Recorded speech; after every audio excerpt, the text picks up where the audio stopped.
بسم اللہ الرحمن الرحیم۔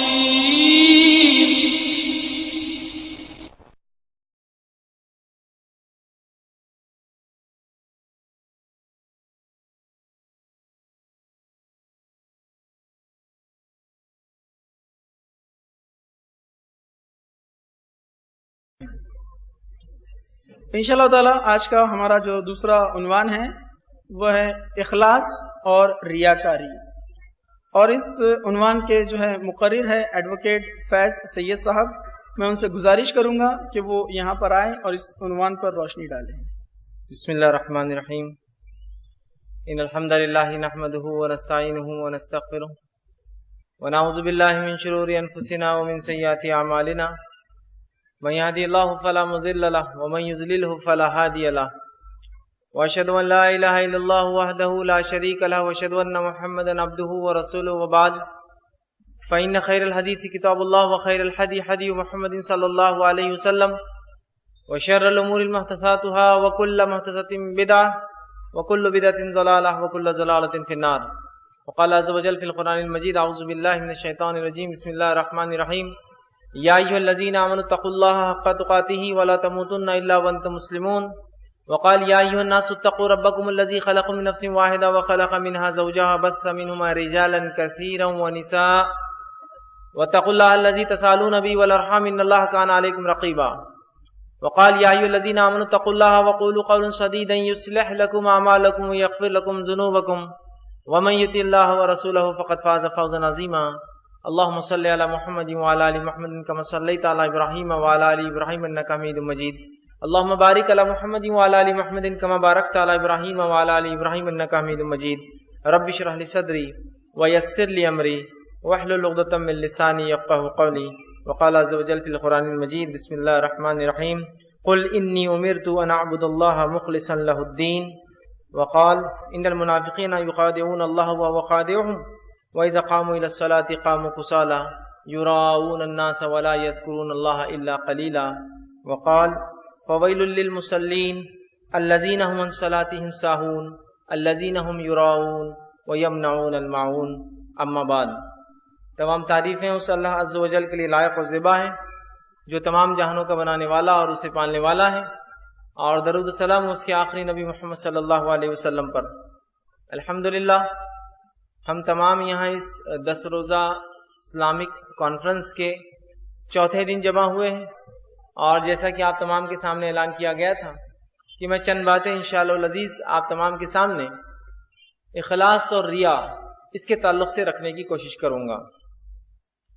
ویسے میں سمجھتا ہوں اس عنوان کی اہمیت ہم سب جانتے ہیں، لیکن ہوتا یہ ہے کہ اگر کوئی بات انسان جانتا بھی ہو لیکن اس کے سامنے دوبارہ دہرا دی جائے تو وہ ریفریش ہو جاتا ہے، یاد دہانی ہو جاتی ہے، تر و تازہ ہو جاتا ہے، اور عمل میں جو ہے اس کی تقویت آ جاتی ہے۔ تو بہرحال اسی کڑی میں جو ہے انشاءاللہ عزیز ایک ریویژن کے طور پر، ایک دہرانے کے طور پر، ایک یاد دہانی کے طور پر پھر ہم دیکھیں گے کہ اخلاص کیا ہوتا ہے، اس کے فائدے کیا ہیں، اس کے نتیجے کیا ہوں گے، ریا یہ کیا چیز ہے، اس کے نقصانات کیا ہیں، اور انسان دنیا اور آخرت میں یہ کرنے سے کیا نقصان جو ہے بھگتنے والا ہے۔ آئیے، سب سے پہلی چیز تو یہ ہے کہ ایک مسلمان کے لیے انتہائی ضروری ہے کہ وہ کوئی بھی اگر عمل کرے تو اس عمل کے بارے میں اس چیز کا علم ضرور حاصل کرے کہ یہ عمل کیسے قابل قبول ہو سکتا ہے اللہ کے پاس۔ میں اور آپ اگر کوئی بھی عمل کرتے ہیں، کوئی بھی اعمال، تو اس سے پہلے اس بات کا علم ہونا ہمیں بے انتہا ضروری ہے کہ یہ اعمال جو ہے کیسے اللہ کے پاس قابل قبول ہو سکتے ہیں، کیسے ایکسیپٹیبل ہو سکتے ہیں، اللہ اس کو کیسے قبول کریں گا۔ اس لیے کہ اللہ رب العزت کے نزدیک اصل یا شریعت کے نزدیک اصل یہ نہیں کہ آپ کتنے اعمال کرتے ہیں، شریعت کے نزدیک جو چیز اصل ہے وہ یہ ہے جو اعمال کرتے ہیں وہ کیسے آپ اعمال کرتے ہیں۔ بات سمجھ رہا؟ مطلب اعمال کی تعداد، کوانٹٹی اصل نہیں ہے، وہ اعمال جو کیے جا رہے ہیں وہ کس نیت سے اور کیسے کیا جا رہا ہے، اس کی کوالٹی سب سے امپورٹنٹ نہیں یاد رکھی۔ تو ہو سکتا ہے کہ انسان ساری زندگی جو نماز پڑھتا رہے لیکن اسے پتہ نہ ہو کہ وہ کیا چیز جو تھی جو اس کے اس عبادت کی نفی اس کو ختم کر دے رہی تھی، اور وہ نماز تو پڑھ رہا تھا اور وہیں ایک دوسرا عمل کرتا تھا جو اس عمل کو ختم کر دیتا تھا۔ تو اسلام میں اصل چیز یہ نہیں کہ ہم کتنے اعمال کرتے ہیں، اصل یہ ہے کہ وہ اعمال کتنے قابل قبول ہے اللہ کے پاس، کتنے اعمال ہمارے کرنے کے بعد اللہ اس کو قبول کرتا ہے، پھر چاہے تعداد بہت زیادہ ہو، اعمال کی تعداد بہت کم ہو، اصل یہ ہے کہ رب کے پاس جو اعمال قابل قبول ہے وہ اعمال سب سے بہترین ہے، یاد رکھیے۔ تو بہت سارے لوگ ہوتے ہیں جو اعمال کی کثرت تو کرتے ہیں لیکن یہ نہیں جانتے کہ کون سا اعمال ان کا رب قبول کرتا ہے اور کون سا قبول نہیں کرتا، اور بس اعمال تو کیے جا رہے ہیں اور ادھر ایک طرف عمل ہے اور دوسری طرف اس کا رد، اس کے منفی کام کرتے چلے جاتے ہیں۔ تو اس بات کو ذہن نشین کر لیجئے کہ ہمیں اعمال کرنا ہے تو وہ اعمال جو اللہ کو قابل قبول ہو، پھر چاہے وہ کتنا ہی چھوٹا عمل ہو، خالص نیت سے اگر کیا جائے رب کے لیے تو انشاءاللہ عزیز اس کا جو ہے بہترین بدلہ ہم دنیا اور آخرت میں پاتے ہیں۔ نبی اکرم صلی اللہ علیہ وسلم اس بات کی وضاحت یوں کرتے حدیث میں، اور آپ نے فرمایا، حدیث کے الفاظ یوں ہیں، ابن ماجہ کی روایت ہے، بہت سارے آپ صلی اللہ علیہ وسلم لوگ ایسے ہیں جو روزہ رکھتے ہیں لیکن ان کا روزہ سوائے بھوک کے انہیں کچھ فائدہ نہیں دیتا۔ بہت سارے لوگ ایسے ہیں دنیا میں جو روزہ تو رکھتے ہیں لیکن ان کا روزہ سوائے بھوک کے ان کو کوئی فائدہ نہیں دیتا، حالانکہ ہم جانتے ہیں روزہ جہنم کی آنکھ سے ڈھال ہے، لیکن اگر روزہ رکھ کر انسان روزے کے وہ شرائط، وہ کنڈیشنز پورے نہ کرے جن کنڈیشنز پہ روزہ قبول ہوتا ہے، تو روزہ تو انسان رکھ رہا ہے، ٹھیک ہے، انسان روزہ تو رکھ رہا ہے لیکن وہ روزہ قابل قبول نہیں ہے اللہ کے، اس لیے کہ وہ روزے کی حالت میں غیبت کرتا ہے، چغلی کرتا ہے، برائی کو نہیں چھوڑتا اور لوگوں کو تکلیف پہنچاتا ہے، بد کلامی کرتا ہے اور گناہ اور معصیت کے کاموں میں ڈوبا ہوا ہے، تو ایسے انسان کے اعمال اللہ رب العزت کے لیے کوئی قابل قبول نہیں ہے، اور ایسا انسان سوائے بھوک کے اور کوئی فائدہ نہیں اٹھاتا، یاد رکھیے۔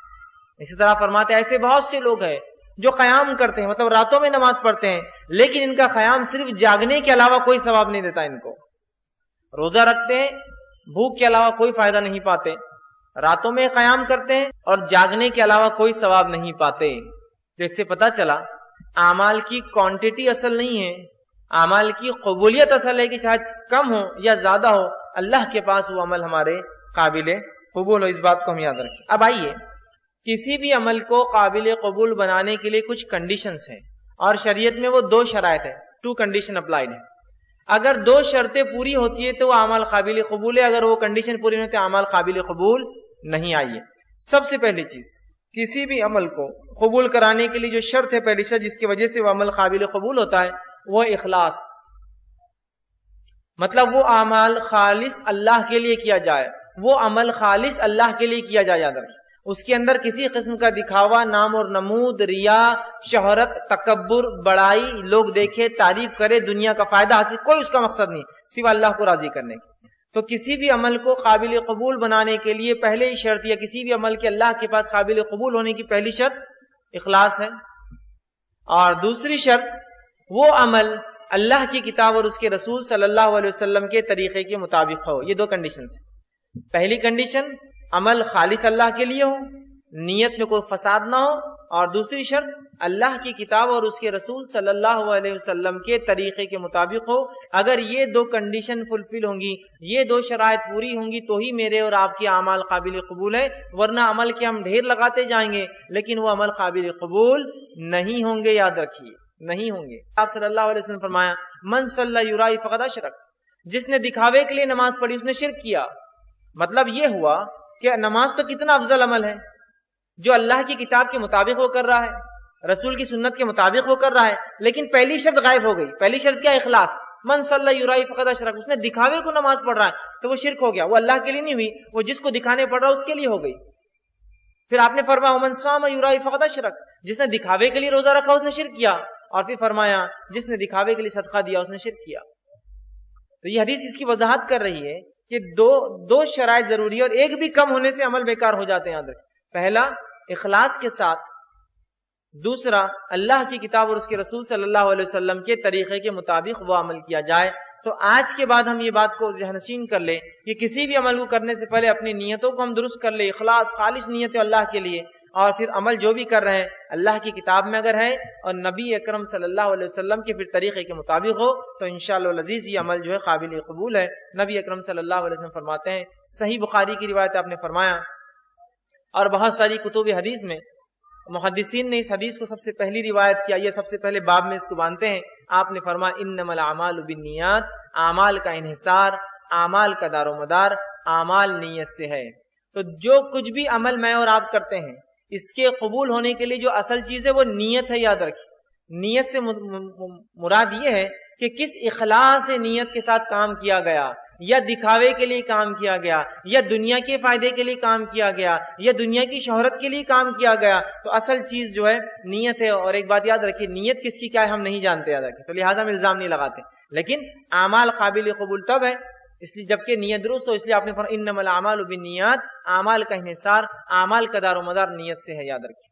تو اس حدیث سے یہ بات پتہ چلی ہمیں کہ اگر کسی عمل میں اگر ہماری نیت درست نہیں ہوتی ہے، نیت درست نہیں ہونا مطلب اخلاص کے خلاف کوئی کام ہوتا ہے، نیت کا درست ہونا مطلب اخلاص کے ساتھ کسی کام کو آپ کر رہے ہیں، تو جہاں نیت درست نہیں ہوتی ہے اور اخلاص نہیں ہوتا ہے، اس کے اندر ریا شامل ہو جاتی ہے، اس میں دکھاوا آ جاتا ہے، تو یاد رکھیے پھر ایسا عمل قابل قبول نہیں ہوتا ہے۔ اور جو حدیث میں نے آپ کے سامنے رکھی، اس حدیث سے جو نقطہ جو پوائنٹ واضح ہوتا ہے وہ یہ ہے انما الاعمال بالنیات، اعمال کا انحصار نیتوں پر ہے۔ تو یہ حدیث یہ بتا رہی ہے عمل بھی ہونا ضروری ہے اور نیت بھی ہونا ضروری ہے، اچھا عمل کرے اچھی نیت کے ساتھ کرے، یاد رکھیے، ورنہ ہوتا کیا ہے، مثال دیتا ہوں ایک آپ کو، ایک شخص جو ہے نماز پڑھ رہا ہے، نماز کیسا عمل ہے، اچھا عمل ہے، نیت کیا ہے لیکن نماز پڑھتے وقت لوگ دیکھیں میں کتنی نماز پڑھتا ہوں، لوگ دیکھیں میں کتنی لمبی لمبی نمازیں پڑھتا ہوں، لوگ دیکھیں میں کس کثرت سے نماز پڑھتا ہوں، لوگ دیکھیں کہ مسجد میں سب جانے کے بعد بھی میں نماز کے لیے کھڑا رہتا ہوں،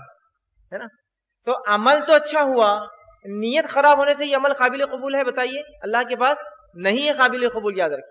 اسی طرح سے اگر کوئی شخص کسی سے کوئی چیز چراتا ہے اس اچھی نیت سے کہ میں غریبوں میں یہ چیز کو تقسیم کر دوں گا، نیت تو بہت اچھی ہے کہ غریبوں میں چیز تقسیم کرنے کی وہ سوچ رہا ہے کہ بھائی غریبوں کو کچھ دوں، لیکن عمل کیا کر رہا ہے، اس کے لیے وہ چوری کر رہا ہے اور چرا کر دوسروں کو دے رہا ہے، تو کیا یہ قابل قبول اللہ کے پاس نہیں؟ یاد رکھیے، تو عمل بھی درست ہو اور نیت بھی درست ہو، یاد رکھیے، تو پھر وہ قابل قبول ہوتا ہے، یاد رکھیے۔ اور عمل کے درست ہونے کے لیے اللہ کی کتاب، اس کے رسول کی سنت کے مطابق، اور نیت کے درست ہونے کے لیے اخلاص کی ضرورت ہے، یاد رکھیے۔ تو یہ حدیث بھی اسی چیز کی جو ہے وضاحت کرتی ہے۔ اب آئیے، اخلاص کسے کہتے ہیں؟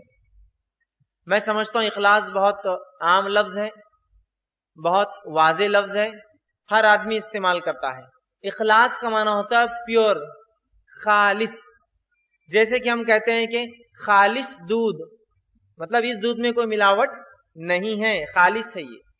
اسی طرح ہم کہتے ہیں کبھی جو ہے خالص سونا، مطلب اس سونے میں کوئی ملاوٹ، کچرا، گھان، برائی نہیں ہے، یہ ایک دم بہترین قسم کا سونا ہے، ٹھیک۔ اسی طرح ہم کہتے ہیں کہ کسی چیز کو خالص جو ہے فلاں، ٹھیک ہے، تو یہ ہوتا ہے خالص، مطلب پیور، مطلب وہ چیز جس کے اندر کوئی ملاوٹ نہ ہو اور وہ چیز جو اپنی اصل پر ہو، اصل ہو، جیسا اس کو نکالا گیا ویسے آپ کو ملتے ہیں، پیور، جس کو عام زبان میں بھر گیا، اس کو کہتے ہیں اخلاص عربی زبان۔ اسی لیے ایک سورت کو بھی قرآن میں سورہ اخلاص کہا جاتا ہے، جو کہ 112 نمبر کا سورہ ہے، جس کو عام زبان میں سورہ قل هو اللہ احد کہتے ہیں۔ اسے سورہ اخلاص اس لیے کہا جاتا ہے کہ اس نے رب کی شخصیت کو خالص کر دیا، اب اس کے بعد جو کچھ ہے وہ شرک ہے، یاد رکھیے۔ تو چونکہ اس نے اللہ کی ذات اور اس کی توحید کو خالص کر دیا، اسی لیے سورت کو کہتے ہیں سورت الاخلاص، شرک کو اس نے اپنے سے الگ کر کے خالص رب کا تصور، خالص رب کون ہے، اللہ کیسا ہے، اس کا تصور ہمارے اور آپ کے سامنے رکھا، اسی لیے اسے سورہ اخلاص کہا جاتا ہے، ٹھیک ہے۔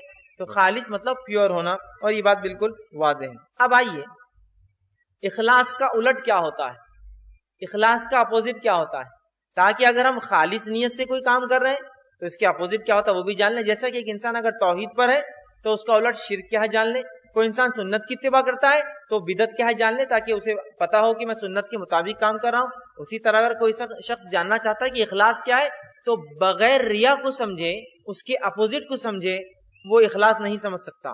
تو ریا کسے کہتے ہیں آئیے وہ بھی دیکھتے ہیں۔ ریا یہ اخلاص کا اپوزٹ ہوتا ہے، اخلاص کا اپوزٹ ہوتا ہے۔ ریا عربی زبان کے لفظ سے آتا ہے، را سے آتا ہے، اس کا معنی ہوتا ہے دیکھنا، کسی چیز کو دیکھنا، ٹھیک ہے، یا کسی چیز کو دکھانے کے لیے کرنا، اسی سے لفظ ریا آتا ہے۔ مطلب ریا کا شرعی اصطلاح میں معنی یہ ہوگا کہ کوئی عمل جو خالص اللہ کے لیے کرنا چاہیے، اس عمل کو انسان اللہ کو چھوڑ کر یا اللہ کے ساتھ، ٹھیک، مطلب جو عمل اللہ کے لیے خالص ہوتے ہیں، جیسا عبادتیں ہیں، نماز ہے، روزہ ہے، زکوٰۃ ہے، اچھائی کا حکم دینا، برائی سے روکنا، تو وہ اعمال جن کے کرنے سے اللہ خوش ہوتا ہے، جس کا حکم اس نے دیا ہے، ان اعمال کو انسان اللہ کے علاوہ کسی اور کے لیے کرے کہ وہ خوش ہو جائے، وہ راضی ہو جائے، اس سے کچھ دنیاوی فائدہ ہو جائے۔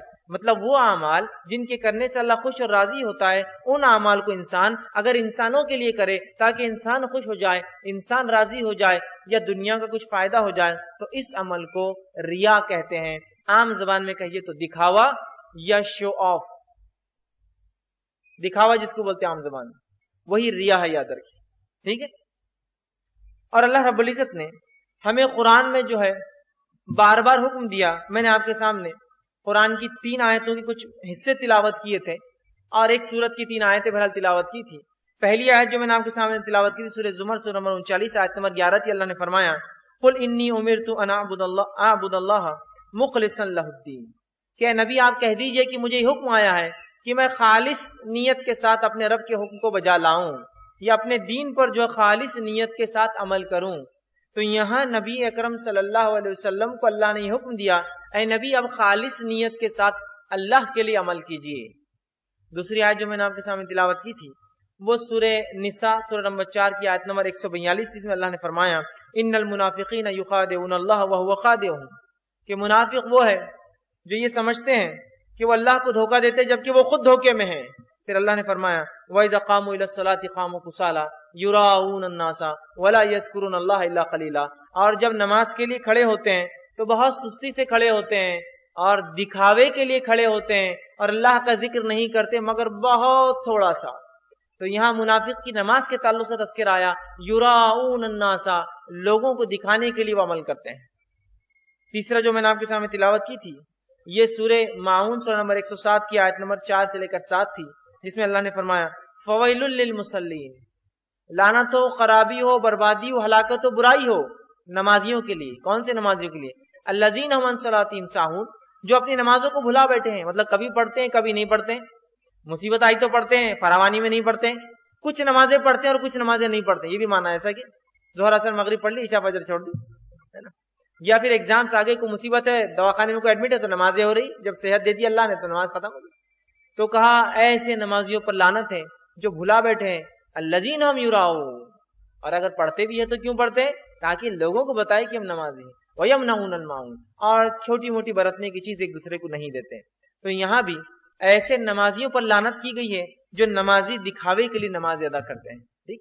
اور منافقین کی نماز کو یا دکھاوے کی نماز کو منافق کی نماز کہا گیا ہے، کیوں تو منافق دکھاوے کے لیے نماز پڑھتا ہے، اللہ کے لیے نماز نہیں پڑھتا ہے۔ اور نبی اکرم صلی اللہ علیہ وسلم کو اور اس سے پہلے کی امتوں کو بھی یہی حکم آیا تھا کہ وہ کسی بھی عمل کو خالص اللہ کے لیے کرے، اور قابل قبول ہونے کے لیے 2 شرائط یاد رکھیے، اخلاص کے ساتھ، مطلب ریا نہ ہو، علیہ وسلم کے مطابق انسان جو ہے عمل کرے، تبھی وہ عمل جو ہے قابل قبول ہے۔ اور قرآن میں اور حدیث میں جو اللہ رب العزت نے اپنی کتاب میں اور رسول اکرم صلی اللہ علیہ وسلم نے حدیث میں ریا کی بڑی مذمت کی، اخلاص کا بار بار حکم دیا، ریا کی مذمت کی، مطلب کسی بھی عمل کو خالص نیت سے کرنے کا حکم دیا اور ریا دکھاوے سے بچنے کا ہمیں جو ہے حکم دیا گیا۔ یاد رکھیے مسند احمد کی روایت ہے، نبی اکرم صلی اللہ علیہ وسلم فرماتے اور کہتے ہیں جس چیز کے معاملے میں میں اس امت کے لیے سب سے زیادہ ڈرتا ہوں وہ ریا ہے۔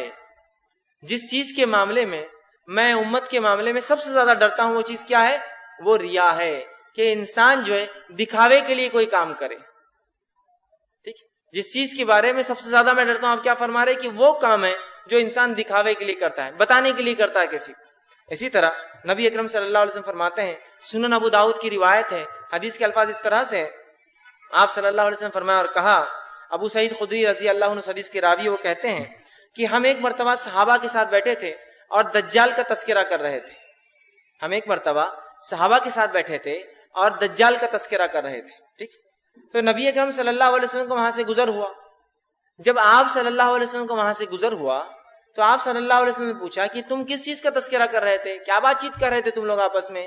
تو نبی اکرم صلی اللہ علیہ وسلم کو صحابہ نے فرمایا اور کہا کہ ہم لوگ دجال کا تذکرہ کر رہے تھے۔ تو آپ صلی اللہ علیہ وسلم نے فرمایا اور کہا ان صحابہ سے کہ میں جس چیز کے بارے میں تم لوگوں سے دجال سے بھی زیادہ خوف کھاتا ہوں، اور میں سمجھتا ہوں آپ بھی جانتے اور میں بھی جانتا ہوں، آپ صلی اللہ علیہ وسلم کی حدیث ہے کہ جتنے نبی آئے آدم علیہ السلام سے لے کر آخری نبی تک، ہر نبی نے اپنی قوم کو دجال سے ڈرایا۔ تو آپ فرماتے ہیں کہ جس خطرے کے بارے میں تم لوگوں سے دجال سے بھی زیادہ ڈرتا ہوں، مطلب دجال کا فتنہ تو ایک الگ چیز ہے، اس سے بھی زیادہ جس چیز کے بارے میں تم سے ڈرتا ہوں، تو فرمایا وہ شرک خفی ہے، وہ شرک خفی ہے، چھپا ہوا شرک ہے۔ تو سوال ہوا اللہ کے رسول صلی اللہ علیہ وسلم یہ چھپا ہوا شرک کیا ہوتا ہے؟ ہڈن شرک، چھپا ہوا شرک کیا ہوتا ہے؟ تو آپ صلی اللہ علیہ وسلم فرمایا اور کہا ایک شخص نماز کے لیے کھڑا ہوتا ہے اور وہ اپنی نماز کو اس لیے جو ہے لمبی کرتا ہے اور اچھا پڑھتا ہے تاکہ لوگ اسے دیکھے، یہی شرک خفی ہے۔ ایک شخص نماز کے لیے کھڑا ہوتا ہے اور نماز کو اس لیے اچھا پڑھتا ہے، بہت اچھے سے ارکان ادا کر رہا ہے، بڑے اچھے سے رکوع کر رہا ہے، اطمینان سے پڑھ رہا ہے تاکہ لوگ دیکھے کہ وہ آدمی اتنے اطمینان سے نماز پڑھتا ہے، تو کہا یہی شرک خفی ہے، چھپا ہوا شرک ہے۔ اور یقیناً ریا ایک ایسا شرک ہے، اتنا خفیہ ہے، یہ کب انسان میں داخل ہو جاتا ہے پتہ نہیں چلتا ہے۔ عبداللہ ابن عباس رضی اللہ عنہ اس کے تعلق سے فرماتے ہیں، کہتے ہیں کہ ریا یا شرک خفی انسان میں ایسا داخل ہوتا ہے جیسے کالی رات میں کالے پتھر پر کالی چوٹی کا چلنا، اس سے بھی آہستہ جو انسان میں داخل ہو جاتا ہے کہ انسان خالص کو عمل کرے۔ اور ریا یاد رکھیے یہ عمل سے پہلے بھی ہو سکتا ہے، عمل کے بیچ میں بھی ہو سکتا ہے، عمل کے بعد میں بھی ہو سکتا ہے، پورا عمل بھی ریا والا ہو سکتا ہے، عمل کا کچھ حصہ بھی ریا ہو سکتا ہے، ڈیپینڈ نہیں ہے کہ آدمی کتنی نیت سے کیا عمل کس کے لیے کرتا ہے، ٹھیک ہے؟ تو کچھ حصہ بھی ہو سکتا ہے، مکمل بھی ہو سکتا ہے، ٹھیک ہے؟ تو آپ نے فرمایا جس چیز کے بارے میں تم سے زیادہ ڈرتا ہوں دجال سے بھی، وہ ریا ہے، دکھاوا، شرک خفی ہے، ٹھیک؟ اسی طرح مسند احمد کی روایت ہے، آپ صلی اللہ علیہ وسلم ریا کے بارے میں فرماتے کہتے ہیں ان اخوف ما اخاف علیکم الشرک الاصغر، جس چیز کے بارے میں تم سے سب سے زیادہ ڈرتا ہوں وہ شرک اصغر ہے، چھوٹا شرک ہے۔ تو پوچھا کہ اللہ کے رسول صلی اللہ علیہ وسلم قالوا وما الشرک الاصغر یا رسول اللہ، اللہ کے رسول یہ شرک اصغر چھوٹا شرک کیا ہے؟ تو آپ نے فرمایا کہا جو ہے قال الریا، دکھاوا، دکھاوا چھوٹا شرک۔ تو آپ نے فرمایا قال الریا کہ دکھاوے کے لیے کوئی انسان عمل کرے یہ چھوٹا شرک ہے۔ اس سے پہلے کی حدیث میں کہا یہ خفیہ شرک ہے۔ تو اندازہ لگائیے ریا، دکھاوا، شو آف، یہ شرک ہے، یاد رکھیے بہت سخت جرم ہے، بہت بڑا گناہ ہے، یاد رکھیے۔ لیکن آج ہم دیکھتے ہیں ریا کی کیا حالت ہو چکی ہے، دکھاوے کا کیا معاملہ ہو چکا ہے کہ تمام کام، افسوس کے ساتھ کہہ رہا ہوں، تمام کام جو زندگی میں آج ہم کر رہے ہیں اس کا مقصد کیا ہے؟ دکھاوا۔ میں نے اگر کوئی لباس خریدا تو اس لیے یہ لباس نہیں خریدا کہ یہ لباس مجھے پسند ہے، اس لیے یہ خریدا کہ میں اس کو بتاؤں کہ میں یہ پہن سکتا ہوں۔ میں فلاں بستی میں جا کر رہتا ہوں، میں اس لیے وہاں گھر بنا کر نہیں رہتا ہوں کہ وہاں سکون، چین اور اطمینان اور سہولتیں، میں اس لیے وہاں گھر بنا کر رہتا ہوں اس لیے کہ مالدار لوگ وہاں رہتے ہیں۔ میں فلاں چیز اور فلاں ہوٹلوں میں اس لیے کھانا کھاتا ہوں کہ یہاں اس لیے کھاتا ہوں کہ لوگ یہاں دیکھ کر عزت کرتے کہ یہ شخص فلاں ہوٹلوں میں جاتا ہے۔ میں چیزیں، استعمال کی چیزیں، فلاں چیزیں اس لیے خریدتا ہوں اس لیے کہ مجھے ان کی ضرورت ہے، میں اس لیے خریدتا ہوں کہ لوگ ان سے جانیں کہ میرا وزن کتنا بڑھتا ہے سماج کے اندر۔ ہماری عورتیں زیورات اس لیے نہیں پہنتی ہیں کہ زیور پہن کر اپنے شوہر کو خوش کرے یا اپنے محرمات کے سامنے آئے، اس لیے پہنتے ہیں کہ محفلوں میں بتایا جائے کہ ہم کتنے وزن میں بڑھتے ہیں، مطلب جس کو ہم کہیں گے کہ ہماری کیا اسٹیٹس اور کیا مقام ہے۔ میں اس لیے گاڑی نہیں خریدتا ہوں کہ اس گاڑی کے اندر مجھے سہولت ملیں گی، اس گاڑی کے ذریعے میں جو ہے اپنے کام کروں گا، تجارت کی جگہ پہ جاؤں گا، سفر کروں گا، لوگوں سے ملاقات کروں گا۔ میں اس لیے وہ گاڑی خریدتا ہوں کہ لوگوں کو مجھے بتانا ہے کہ میں یہ گاڑی خریدنے کی طاقت رکھتا ہوں۔ تو آج ہمارے اعمال کیا ہو چکی اندازہ لگائیے۔ لوگ شادی کرتے ہیں، نکاح آدھا دین ہے، آپ صلی اللہ علیہ وسلم فرمایا، آپ حدیث میں فرماتے ہیں نکاح آدھا دین ہے، اب انسان اس کے بعد باقی آدھے کی فکر کرے، مطلب آدھا دین مکمل کرتا ہے، لیکن یہ نکاح بھی دکھاوا ہے۔ اس لیے کہ ہم نکاح اس لیے ایسا کرتے ہیں، فلاں ہال میں اس لیے کرتے ہیں، فلاں منڈپ لگا کے اس لیے کرتے ہیں، فلاں لوگوں کو اس لیے بتاتے ہیں، کرتے ہیں کہ ہمیں بتانا ہے کہ ہم کیا ہے، سماج جان لے کہ میں کیا ہوں۔ تو آج زندگی کا کوئی شعبہ ہم نے نہیں چھوڑا جہاں صرف دکھاوے کے لیے ہم عمل کرتے ہیں۔ افسوس کی بات ہے۔ دیکھیے اگر اللہ نے آپ کو دیا ہے تو خوب استعمال کیجئے، دنیا کی نعمتیں اللہ نے دے رکھی ہے تو بغیر اسراف کی۔ کلو، اللہ نے قرآن فرمایا کلو واشربو، کھاؤ اور پیو، ولا تسرفو، لیکن اسراف مت کرو، زیادتی نہیں، ظلم مت کرو اپنے آپ پہ چیزوں کو ضائع کر کے، لیکن اللہ نے دیا تو کھاؤ پیو، اچھے سے رہو، وہ مسئلہ نہیں ہے۔ مسئلہ یہ ہے کہ میں اچھے گھر میں اس لیے رہتا ہوں کہ لوگوں کو بتاؤں، اچھی گاڑیاں استعمال کرتا ہوں لوگوں کو بتاؤں، اچھے کپڑے اس لیے پہنتا ہوں لوگوں کو بتاؤں، اچھی گھڑیاں، اچھے موبائل، سارا آج مقصد جو ہے دکھاوا بن چکا ہے نا؟ بن چکا ہے نہیں بن چکا ہے، دکھاوا بن چکا ہے۔ آج میں کوئی چیز کو استعمال کرتا ہوں، ہے نا؟ انسان نے کوئی کپڑا لے لیا تو کپڑوں میں مختلف قسم کے لوگوز آتے ہیں۔ میں چاہتا ہوں کہ سارا سماج دیکھے کہ میرے کفس پہ کون سے لوگو رہتے ہیں تاکہ پتا چلے کتنا ورتھ میں، وزن کتنا بھر، او یہ لوگو ہے۔ میں کسی چیز کو استعمال کرتا ہوں تو اس کو خاص طور سے لوگوں کے سامنے رکھتا ہوں. اچھا آپ نے یہ بھی لے لیا کیا؟ یہ تو بہت لیتے رہتا ہوں, مہینے 2 مہینے چینج کرنا میرا کام ہی ہے. خاتون ہے, زیورات پہن لی, زیور پہن لی, تو اس کو بہت زیادہ گرمی شروع ہو جاتی, بہت گرمی ہو رہی ہے آج, برقع دل میں جیسی برقع اٹھا, اچھا آپ نے لے لیا؟ میرے شوہر تو ہر مہینے 10-20 تولے کی چیزیں لاتے رہتے ہیں, تو کوئی بات ہی نہیں ہمارے لیے, ہے نا. وہاں بھی دکھاوا. دیکھیے ہر جگہ آپ دیکھ رہے ہیں ریا. کوئی ہی زندگی کا شعبہ ہم ریا سے نہیں چھوڑ رہے آج. دکھاوا دکھاوا دکھاوا دکھاوا, شان نام و نمود, لوگ تعریف کرے. جب کسی عمل کے اندر ریا داخل ہو جاتا ہے, اخلاص نکل جاتا ہے, وہ عمل اللہ کے پاس قابل قبول نہیں ہوتا, یاد رکھیے. اور اگر کسی مباح جائز کام کے پیچھے نیت بدل لی جائے تو وہ جائز کام بھی باعث اجر و ثواب بن جاتا ہے. معلوم ہے؟ جیسے کہ مثال کے طور پر انسان نماز پڑھ رہا ہے, دکھاوے کے لیے پڑھ رہا ہے, اتنا افضل عمل برباد ہو جاتا ہے. وہیں اگر کوئی مثال کے طور پر انسان نے کپڑے خریدے, کپڑے خریدنے کا مقصد ہے کہ جو ہے میں اپنے تن کو ڈھانکوں, اپنے سطر کو چھپاؤں, اپنے جسم کے عیب کو چھپاؤں. اللہ نے لباس کا حکم دیا, نبی اکرم صلی اللہ علیہ وسلم نے لباس کا حکم دیا, میں لوگوں کو خوبصورت نظر آؤں, ہے نا, اور میرے جسم کی حفاظت ہو, ہے نا, اور میں صاف ستھرے کپڑے اسی لیے پہنتا ہوں. تو پھر یہ لباس کا خریدنا بھی باعث اجر و ثواب ہے, چونکہ نیت اچھی ہے. اور وہاں نماز تو فرض ہے لیکن نیت برا ہونے سے برباد ہو گیا. تو کسی بھی چیز کے پیچھے اچھی نیت اگر لگ جائے مباح کام کو, تو وہ بھی باعث اجر و ثواب بن جاتی ہے. اور کسی اچھے سے اچھے عمل کے پیچھے ریا لگ گیا نا, دکھاوا آ گیا, تو بڑے سے بڑا عمل برباد. نکاح کر رہا, آدھا دن مکمل کرتا ہے, ریا کے لیے کرتا ہے. اٹھنا بیٹھنا, سونا جاگنا, کھانا پینا, تمام چیزیں آج ہم نے صرف دکھاوا دکھاوا دکھاوا دکھاوا دکھاوا. بھائی آپ نے ایسا گھر کیوں بنایا؟ آپ کو تو ایسا گھر پسند نہیں. لوگ بول رہے تھے ویسا گھر درست نہیں ہوتا تو میں لوگوں کے لیے بنا لیا. مطلب لوگوں کو بتانے کے لیے آپ نے ایسا گھر بنایا جو آپ کی نفس کو پسند نہیں, ہے نا. حتیٰ کہ آج تو حالت یہ ہے دکھاوے کی, جو چیز دکھانے کی نہیں وہ بھی لوگ دکھاتے ہیں. کہ ایک انسان جو ہے فلاں لڑکی کو دیکھنے گیا, اسے گھر والے لڑکی پسند کرنے گئے, تو لڑکی تو پسند آ گئی, لیکن تھوڑا اس میں فلاں مسئلہ ہے. لوگ کیا کہیں گے ایسی بہو لے کے آئے, لوگ کیا کہیں گے بیٹے کو, کیا ایسی جو عورت ساتھ گھوم رہا تھا, نہیں پھر ہم نہیں کر سکتے. نہیں آپ کی بچی بہت اچھی ہے, دیندار ہے, سب ہے, لیکن وہ ایک اس میں کمزوری ہے, لوگ کیا کہیں گے. مطلب بیوی بھی لا رہا ہے, بہو بھی لا رہی ہے, تو دکھانے کے لیے. سبحان اللہ, دکھانے کے لیے نا. سماج کیا بولیں گا وہ سوچ کر آپ اس کو ریجیکٹ کر رہے ہیں. کیا عجیب معاملہ ہے, مطلب سمجھ نہیں آ رہا ہے ریا میں کس حد تک ہم بڑھ گئے ہیں. کہ حالت یہ کہ ایک انسان حج کو جا رہا ہے, حج بہت افضل عمل ہے شریعت میں. حج ان اعمال میں سے ایک عمل ہے, حج ان اعمال میں سے ایک عمل ہے جس کو اگر انسان کر لے خالص نیت سے تو پچھلے سارے گناہ معاف ہو جاتے ہیں. ایک حج, دوسرا ہجرت, تیسرا اسلام قبول کرنا. 3 اعمال ایسے ہیں جن کے کرنے سے انسان کے پچھلے پورے گناہ معاف ہو جاتے ہیں. حج کرنے سے جو خالص نیت سے کیا گیا ہو, دوسرا ہجرت کرنے سے, اللہ کی راہ میں ایک شہر کو چھوڑ کر کے وہاں عمل نہیں کرنے, دوسرے شہر جانے سے, اور تیسرا اسلام قبول کرنے سے. تو یہ وہ عمل ہے کہ سارے گناہ معاف کر دیتا ہے. لیکن آج حج کو بھی جا رہے ہیں تو کیا ریا اور نام و نمود ہے. کہ ایک مرتبہ میں نے ایک محفل دیکھی, راستے پہ لوگ جمع تھے اور وہاں ڈھول بج رہا تھا, اور اس ڈھول کے بیچ ایک خاتون ہار پہن کر چل رہی تھی. مجھے لگا یار الیکشن تو ختم ہو گئے, پھر بھی پتہ نہیں ہو سکتا ری الیکشن ہوا ہوگا وارڈ کا, تو جیت کے آگئی خاتون بیچاری جا رہی ہے, ڈھول بج رہا ہے اور لوگ ساتھ چل رہے ہیں. میں نے, اب کسی نے کہا کہ دیکھا کہ آپ نے اس کو؟ میں نے کہا آواز آ رہی تو نظر تو جائیں گی بھائی کیا ہو رہا ہے, بلکہ دیکھ لیا.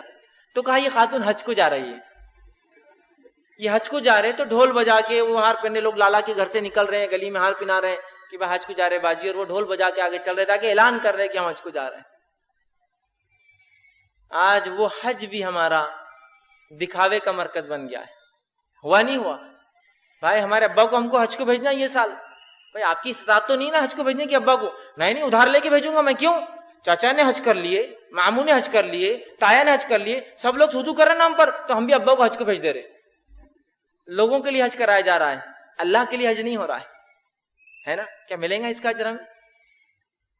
میں حج کو اس لیے جا رہا ہوں اس لیے کہ بھائی کے رخے پہ لکھا ہوا تھا الحاج,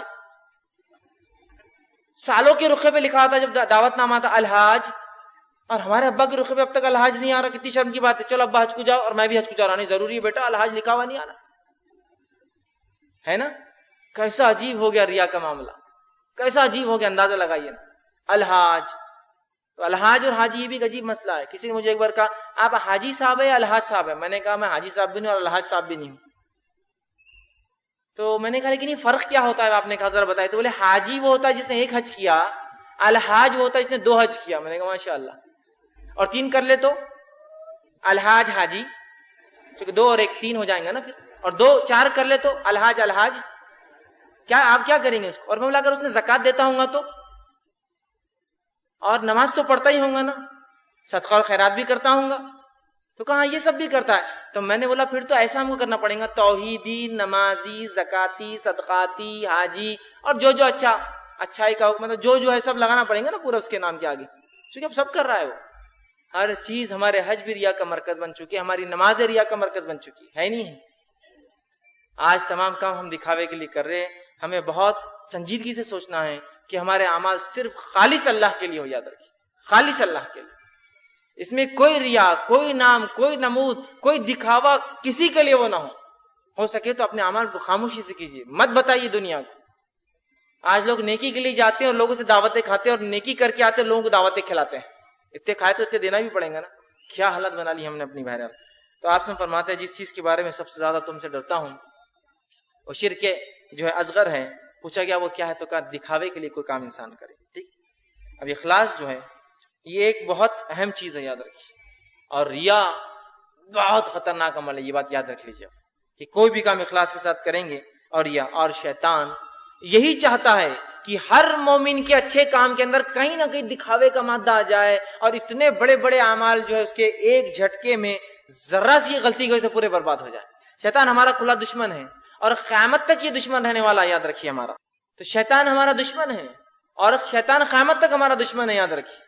اور جب انسان کوئی عمل کرتا ہے تو شیطان کو پسند نہیں آتا کہ انسان اچھے عمل کر کے رب کو راضی کر لے، وہ فوراً اس میں ریا کا مادہ ڈال دیتا ہے.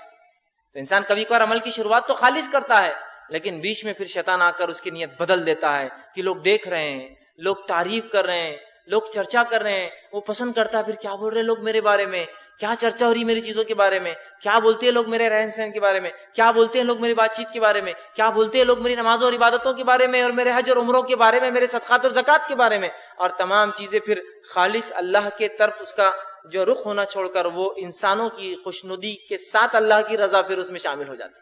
اور اللہ تعالیٰ ایسے کوئی عمل کو قبول نہیں کرتا جس میں ذرہ برابر بھی کسی کو شریک کر دیا جائے، یاد رکھیے. تو شیطان نہیں چاہتا، یاد رکھیے، کہ ہمارے عمل قابل قبول ہو. تو ریا کو حتی الامکان کوشش کیجیے اپنی نفس سے نکالیے، اس کو اپنی نفس سے نکالیے اور اپنی حیثیت کو پہچانیے، شیطان کی پلاننگ کو سمجھیے، اس کے منصوبوں کو جانیے اور اس کے خلاف کام کیجیے، یاد رکھیے. تو ریا سے ہمیں بچنا ہے، یاد رکھیے. اب مخلص اخلاص کا کیا فائدہ ہوتا ہے؟ اخلاص کا کیا فائدہ ہوتا ہے وہ تو اب جانے دیجیے. میں ایک واقعہ رکھتا ہوں، کہ ایک حدیث رکھتا ہوں کہ اخلاص والی مجلس میں بیٹھنے کا کیا فائدہ ہوتا ہے.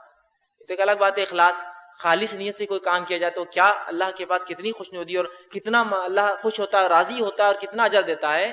خالی ایسی مجلس جو اخلاص کی بنیاد پہ ہوتی ہے اللہ کیا اجر دیتا. سنیے آپ صلی اللہ علیہ وسلم فرماتے ہیں، صحیح مسلم کی روایت ہے، اللہ کے رسول صلی اللہ علیہ وسلم نے فرمایا، ابو ہریرہ رضی اللہ عنہ کے راوی کہتے ہیں کہ اللہ کے رسول صلی اللہ علیہ وسلم فرمایا جب کسی مجلس میں لوگ جمع ہوتے ہیں اور اللہ کا ذکر کرتے ہیں تو فرشتے کچھ تعینات ہوتے ہیں جو گھومتے رہتے اور ڈھونڈتے کون کہاں اللہ کا ذکر ہو رہا ہے. جب ایسی مجلسوں کو پاتے ہیں تو گھیر دیتے ہیں اور پھر فرشتوں پر فرشتے گھیرتے چلے جاتے ہیں اور یہ اپنے پروں کو پھیلا دیتے ہیں حتیٰ کہ ان کی تہ بتہ آسمان تک پہنچ جاتی ہے. سب گھیر لیتے ہو ان کے پروں سے، وہ آسمان تک ڈھانک لیتے ہیں. اور اس کے بعد جو ہے وہ ان کے اعمال کو لکھتے ہیں، سنتے ہیں. اور جب اللہ کے پاس جاتے ہیں تو اللہ ان سے سوال کرتا ہے، حالانکہ اللہ کو معلوم ہوتا ہے کہ کیا ہے، لیکن پھر بھی وہ سوال کرتا ہے، پوچھتا ہے کیا ہوا میرے بندے، کیا کر رہے تھے؟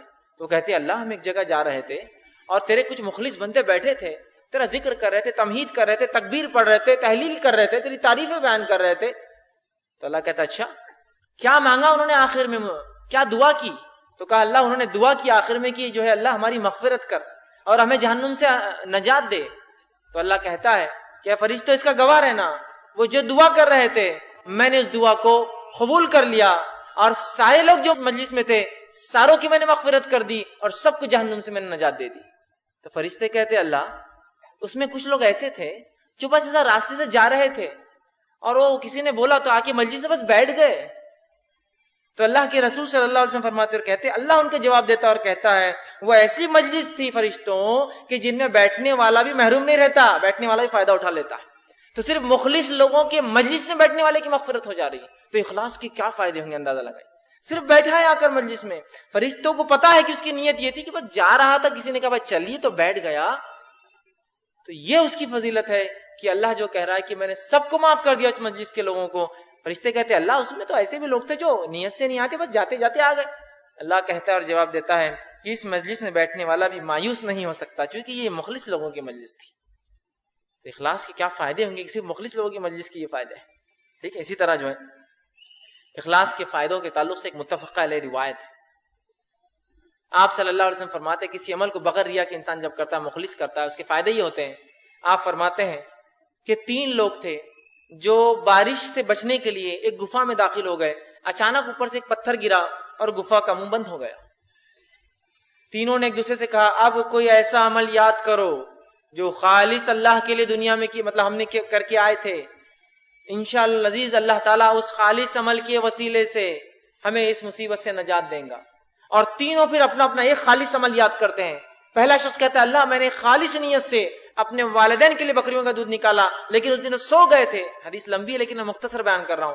لیکن میں رکا رہا اور ان کے جاگنے تک انتظار کیا حتیٰ کہ صبح ہو گئی، لیکن میں نے اخلاص نیت سے یہ کام صرف اس لیے کیا کہ میرے والدین مجھ سے راضی ہو جائے، تو مجھ سے راضی ہو جائے، میرے والدین مجھ سے خوش ہو جائے. ٹھیک، والدین کی اطاعت اللہ کے حکم کے مطابق وہ کر رہا تھا کہ میرے والدین خوش ہوں گے تو رب بھی خوش ہوں گا، اور لہٰذا یہ میں نے میرے بچے رو رہے تھے ان کو بھی دودھ نہیں دیا صرف تیرے لیے اللہ، لہٰذا یہ عمل تیرے لیے خالص کیا تھا. اگر یہ عمل تیرے پاس قابل قبول ہے اس مصیبت کو ہٹا دے. پتھر تھوڑا ہٹ گیا لیکن اتنا ہٹا صرف جھانک سکتے تھے، نکل نہیں سکتے تھے. دوسرے نے کہا اللہ میں جو ہے میری بری نیت تھی اپنی ایک بہن پر، رشتے کی بہن، اس کی چچیری یا منہ میں تیری یا اس طرح کی کوئی رشتے کی بہن تھی، اور میں چاہتا تھا کہ اس سے میں بد فعلی کروں، زنا کروں، لیکن وہ مجھے اس سے جو ہے ہمیشہ رکتی تھی. اور ایک دن میں نے جو ہے جب وہ مجبور ہو گئی اور اس کو پیسوں کی ضرورت تھی، میرے پاس آئی اور کہا مجھے کچھ روپیوں کی ضرورت ہے دے دو. تو میں نے سوچا یہ اچھا موقع، میں نے کہا کہ اب میں روپیے تو تجھے تبھی دوں گا جب تو یہ عمل کر لے. وہ اتنی مجبور تھی، اس کی مجبوری نے اسے مجبور کر دیا کہ وہ راضی ہو جائے. وہ راضی ہو گئی اور میں نے اسے پیسے دیے. اس کے بعد جب وہ میرے پاس آئی اور میں اس کے قریب گیا تو اس خاتون نے کہا، چونکہ وہ تقوی والی تھی، کہا اے اللہ کے بندے اللہ سے ڈر اور یہ کام نہ کر. اس وقت مجھ پہ خوف طاری ہو گیا اللہ تیرا کہ واقعی میں یہ عورت دیکھو اتنی مجبور ہے، لیکن اس کے بعد بھی تقوی اس کے پاس دیکھو کتنا ہے، اور کوئی دیکھنے والا نہ تھا، لیکن بس تیرے رضا کے لیے میں نے اس عورت سے دور ہٹ گیا اپنی اس بہن سے، اور میں نے وہ پیسے تک معاف کر دیے اس پر. یہ عمل میں نے خالص تیرے لیے کیا تھا، اگر تجھے قبول ہے تو اس مصیبت کو دور کر. پتھر اور ہٹ گیا لیکن ابھی اتنا نہ ہٹا کہ نکل سکے. تیسرے شخص نے پھر جو ہے اللہ کے پاس وہ وسیلہ دیا اور کہا اللہ ایک مزدور میرے پاس مزدوری کرنے آیا تھا، اس کی اجرت میں نے جو میرے پاس رہ گئی اور وہ چلا گیا بغیر لیے کے، اور میں نے اس اجرت کو انویسٹ کر دیا اور اس سے میں نے خوب کمایا، اتنا کمایا کہ 2 پہاڑوں کے بیچ میں تمام چیزیں جو تھی جانور میرے بھرے تھے. وہ ایک دن آیا اور کہا اے بندے میری اجرت، میرا جو کمایا ہوا پیسہ تھا واپس دے. میں نے کہا تیری اجرت سے میں نے اتنا کچھ کما لیا. اس نے کہا اے شخص مذاق مت کر، تھوڑی بہت اجرت تھی. میں نے کہا کہ تیرے پیسے کو میں نے اس میں لگا دیا تجارت میں، اللہ نے برکت دے دی، اور اللہ اس شخص نے ہر چیز لے گیا پہاڑ کے بیچ میں جو کچھ تھا، اور میں نے تیری رضا کے لیے سب کچھ اسے دے دیا، اور یہ کام میں نے تیرے لیے کیا تھا. اگر تجھے قبول ہے مصیبت ہم سے دور کر. اور پتھر ہٹ گیا اور وہ تینوں نکل گئے. دیکھ رہے آپ خالص نیت سے کیے گئے اعمال دنیا میں وسیلہ بنتے ہیں ہمارے لیے، تاکہ اللہ سے مصیبت اور وقت ان کو وسیلہ بنائے. کتنی فائدے ہیں اخلاص کے. یوسف علیہ السلام کا واقعہ یہ دیکھتے ہیں. یوسف علیہ السلام اللہ کے ایک برگزیدہ نبی، اور نبی اکرم صلی اللہ علیہ وسلم کی تعریف کی اور کہا یوسف سے بہترین شجرہ نسب کس کا ہو سکتا ہے. یوسف ابن یعقوب ابن اسحاق ابن ابراہیم، کس کا نسب نامہ، کس کا شجرہ، کس کا خاندانی نسب اتنا اعلیٰ ہو سکتا ہے کہ پردادا بھی نبی، دادا بھی نبی، باپ بھی نبی اور پوتا بھی نبی. یوسف ابن یعقوب ابن اسحاق ابن ابراہیم، کیا نسب اندازہ لگائی. تو یوسف علیہ السلام کے تعلق سے اللہ فرماتا ہے سورہ یوسف سورہ نمبر 12 آیت نمبر 24 میں. اور یوسف علیہ السلام کے تعلق سے تو میں خاص طور سے کہوں گا نوجوانوں کو کہ یوسف علیہ السلام کی زندگی ضرور مطالعہ کرے ایک بار. وہ اس نوجوان کی زندگی ہے جس کو ایک عورت نے خاموشی میں اکیلے میں بہت اونچے درجے کی عورت تھی، وہ راز ظاہر ہونے کا کوئی چانس بھی نہیں تھا، اس نے آفر کیا بدفعلی کے لیے، زنا کے لیے، لیکن یوسف وہ نوجوان تھے جنہوں نے اس کے آفر کو ٹھکرایا، جبکہ رب کے علاوہ کوئی دیکھنے والا نہ تھا، دنیا میں کسی کو نہیں پتا تھا کیا ہو رہا ہے، لیکن اس کے بعد بھی وہ زنا جیسے عمل کے قریب نہیں گئے۔ تو یوسف آج کے نوجوانوں کے لیے، امت مسلمہ کے ایک رول ماڈل ہے اپنی نفس کو بچانے کے لیے۔ کیا پاک باز وہ نوجوان تھا کہ جس پہ اس عورت نے نظر ڈالی، اور اللہ کے رسول صلی اللہ علیہ وسلم فرماتے ہیں، یہ حسن درجے کی روایت ہے، اللہ رب العزت نے خوبصورتی کا آدھا حصہ یوسف کو دیا تھا، لیکن اس کے باوجود دیکھیے آپ، کیا دنیا میں پتا چلتا؟ ہاں، چھوٹی موٹی عورت کو زنا کرے تو پتا چلتا ہے، ایک اعلیٰ درجے پہ کوئی کام ہو تو وہ عزیز مصر، وہ بادشاہ کی بیوی ہے، کوئی اس پر نظر رکھنے والا نہیں ہے، وہ آفر کرتی دروازے کے پیچھے، اور یوسف کہتے ہیں میں اللہ سے ڈرتا ہوں۔ تو اس نوجوان کا واقعہ سنیے، اللہ نے فرمایا اور کہا كَذَلِكَ لِنَصْرِفَ عَنْهُ السُّوءَ وَالْفَحْشَاءَ إِنَّهُ مِنْ عِبَادِنَا الْمُخْلَصِينَ۔ یوسف کی ایک صفت بیان کی اور فرمایا ہم نے اسے جو جیل میں ڈالا یوسف کو، وہ اس لیے ڈالا کہ اسے ہم برائی سے بچا لے، چونکہ عزیز مصر کی جو بیوی تھی وہ آپ پر الزام لگا چکی تھی زنا کا، اور یوسف علیہ السلام بڑے پریشان تھے اس کے الزام سے، آپ نے عمل تو نہیں کیا، تو اللہ نے اس الزام سے بچانے کے لیے اور اس کے گناہ سے بچانے کے لیے، تاکہ وہ پھر الزام نہ لگائے اور آپ کو گناہ کی طرف نہ کھینچے، یوسف علیہ السلام کے لیے اللہ نے طے کر دیا کہ وہ جیل میں چلے جائے۔ تو اللہ فرماتا ہے کہ ہم نے جو کچھ کیا یوسف کے ساتھ وہ اس لیے کیا کہ وہ برائی سے اور بے-حیائی سے بچ جائے، اور اللہ نے فرمایا کو دور کر دے، اور بے شک وہ ہمارے مخلص بندوں میں تھا۔ یوسف علیہ السلام کے اخلاص نے آپ کو اس بدفعلی سے اور برے عمل سے بچا لیا۔ اخلاص جن نوجوانوں میں ہوتا ہے وہ زنا اور بدفعلی کی طرف نہیں جاتے، یاد رکھیں، اس لیے کہ وہ مخلص ہوتے ہیں اور اپنے رب سے ڈرتے اور خوف کھاتے ہیں کہ ہاں کوئی دیکھنے والا تو نہیں، لیکن رب تو دیکھ رہا ہے نا، شہر تو اجنبیوں کا ہے، لوگ تو اجنبی ہے، پہچاننے والا نہیں ہے، لیکن میرا رب تو مجھے جان رہا ہے نا۔ اور کسی کہنے والے نے بڑی پیاری بات کہی تھی، اس بات کو آپ ذہن نشین کر لیں، بہت پیاری بات ہے، اکیلے میں خفیت میں گناہ کرنے سے بہت ڈرنا، اس لیے کہ جب خفیت اور اکیلے اور سیکرٹ میں گناہ کرتے ہو تو جو جج ہے وہی گواہ ہے۔ خاموشی میں جب انسان گناہ کرتا ہے نا، تو انہوں نے کہا کہ اس سے تو بہت ڈرنا، اس لیے کہ وہاں جو جج ہے وہی گواہ ہے، اس لیے کہ جج اللہ ہے اور خفیت میں کیا گیا گناہ کے اوپر گواہ بھی اللہ ہے۔ تو کہا خاموشی اور خفیت میں گناہ مت کرنا، اس لیے کہ خفیت میں کیے گیا گناہ کا انجام یہ ہوتا ہے کہ جو منصف، حاکم اور جو جج ہے وہی گواہ بھی ہے اس کیس کے اندر۔ اندازہ لگائی جس کیس میں گواہ اور جج ایک ہی ہو، کیا حال ہوگا، اس کیس کو جیت سکتے ہیں آپ؟ تو اخلاص بڑی اہم چیز ہے۔ تو یوسف علیہ السلام دیکھیے، اخلاص کی بنیاد پر اللہ رب العزت نے ان کی حفاظت فرمائی۔ اخلاص کے ثمرات اور فائدے، ابراہیم علیہ السلام، ہاجرہ علیہ السلام، کون نہیں جانتا ان دو شخصیات کو، ایک نبی اللہ کے اور دوسری ان کی بیوی، اور کیا اخلاص تھا دونوں میاں بیوی کا، کیا اخلاص تھا۔ اندازہ لگائیے آپ کہ ابراہیم علیہ السلام کے تعلق سے یاد رکھیے ہمارا ایمان ہے، وہ اللہ کے نبی تھے، ٹھیک، اور ہاجرہ ان کی بیوی تھی۔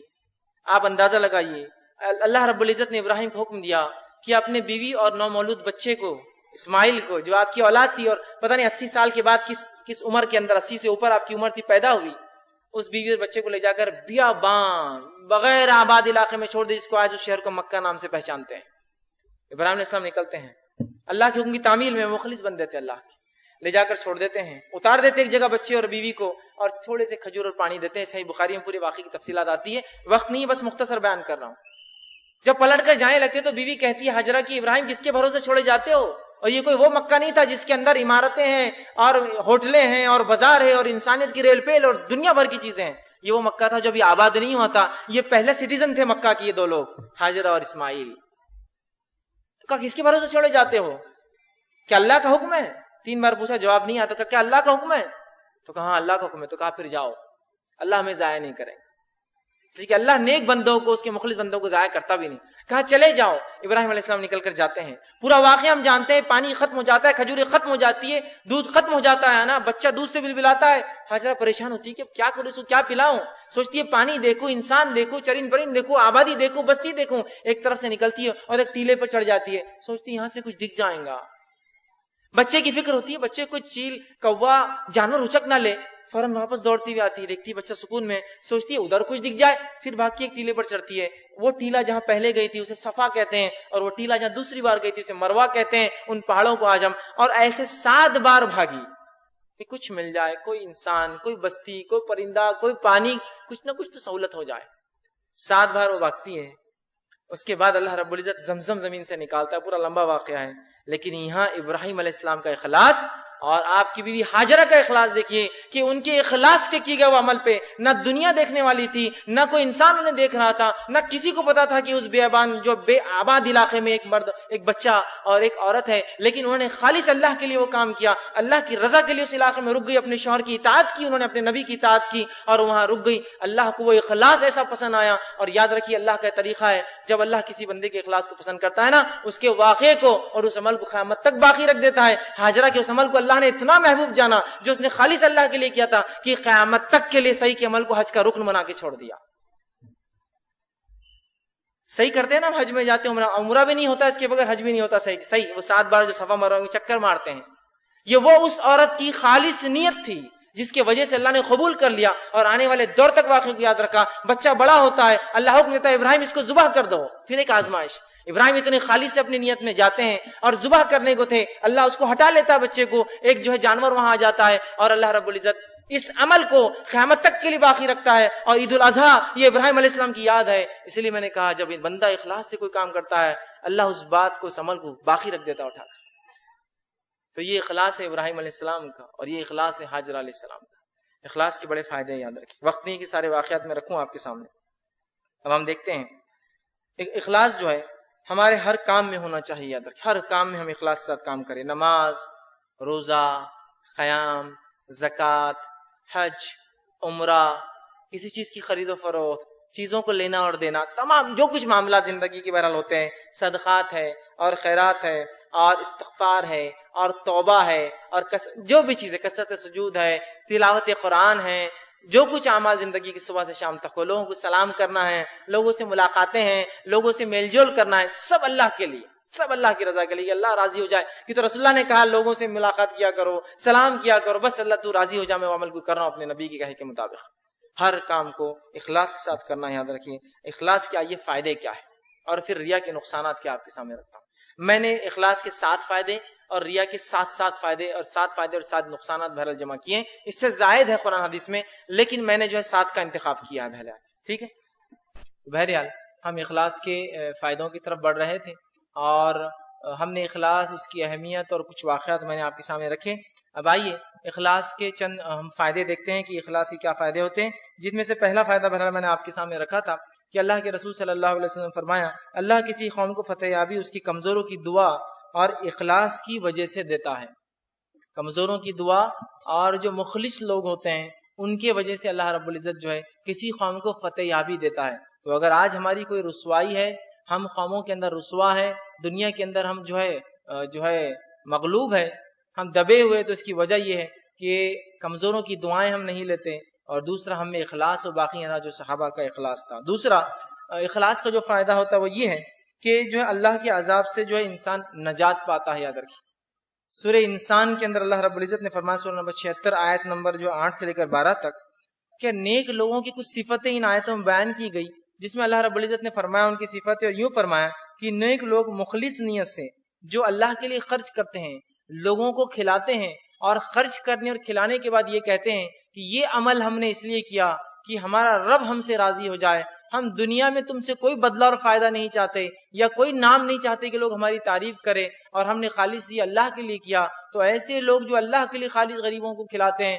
محتاجوں اور مسکینوں کو کھلاتے ہیں اور اللہ کی راہ میں خرچ کرتے ہیں، ایسا خرچ کرتے ہیں کسی کو خبر بھی نہ ہوتی ہے، اخلاص کے ساتھ صرف اللہ کے لیے، تو ایسے لوگوں کے لیے اللہ کے رسول فرماتے ہیں کہ ایسا کیا گیا خرچ جو ہوتا ہے جو ہے ایسے لوگ جو خالص نیت سے خرچ کرتے ہیں اللہ کی رضا کے لیے، یہ لوگ جو ہے جنتی ہوں گے. اور جنتی لوگوں کی صفت ہے کہ وہ جو ہے اخلاص کے ساتھ خرچ کرتے ہیں. تیسری چیز اخلاص کا جو تیسرا فائدہ ہے وہ یہ ہے کہ دنیا میں گمراہی سے نجات جو ہے حاصل ہوتی ہے. جو آدمی مخلص ہوتا ہے اللہ رب العزت کو دنیا کی گمراہی سے نجات دیتا ہے. اور ہم نے جو ہے میں نے آپ کے سامنے جو ہے یوسف علیہ السلام کا پورا واقعہ رکھا کہ کس طرح سے جو ہے یوسف علیہ السلام نے اخلاص کو اپنا طریقہ اور شیوا بنایا. اللہ رب العزت نے جو ہے اخلاص کی بنیاد پر آپ کی جو حفاظت کری، اس لیے کہ آپ ایک مخلص بندوں میں تھے اپنے. چوتھا فائدہ جو اخلاص کا ہوتا ہے وہ یہ ہے کہ ہدایت میں اضافہ ہوتا ہے. یاد رکھیے جو انسان مخلص ہو کر کام کرتا ہے اللہ اس کو زیادہ کر دیتا ہے، اس کے اخلاص کے اندر بڑھا دیتا ہے اس کو اخلاص کے اندر.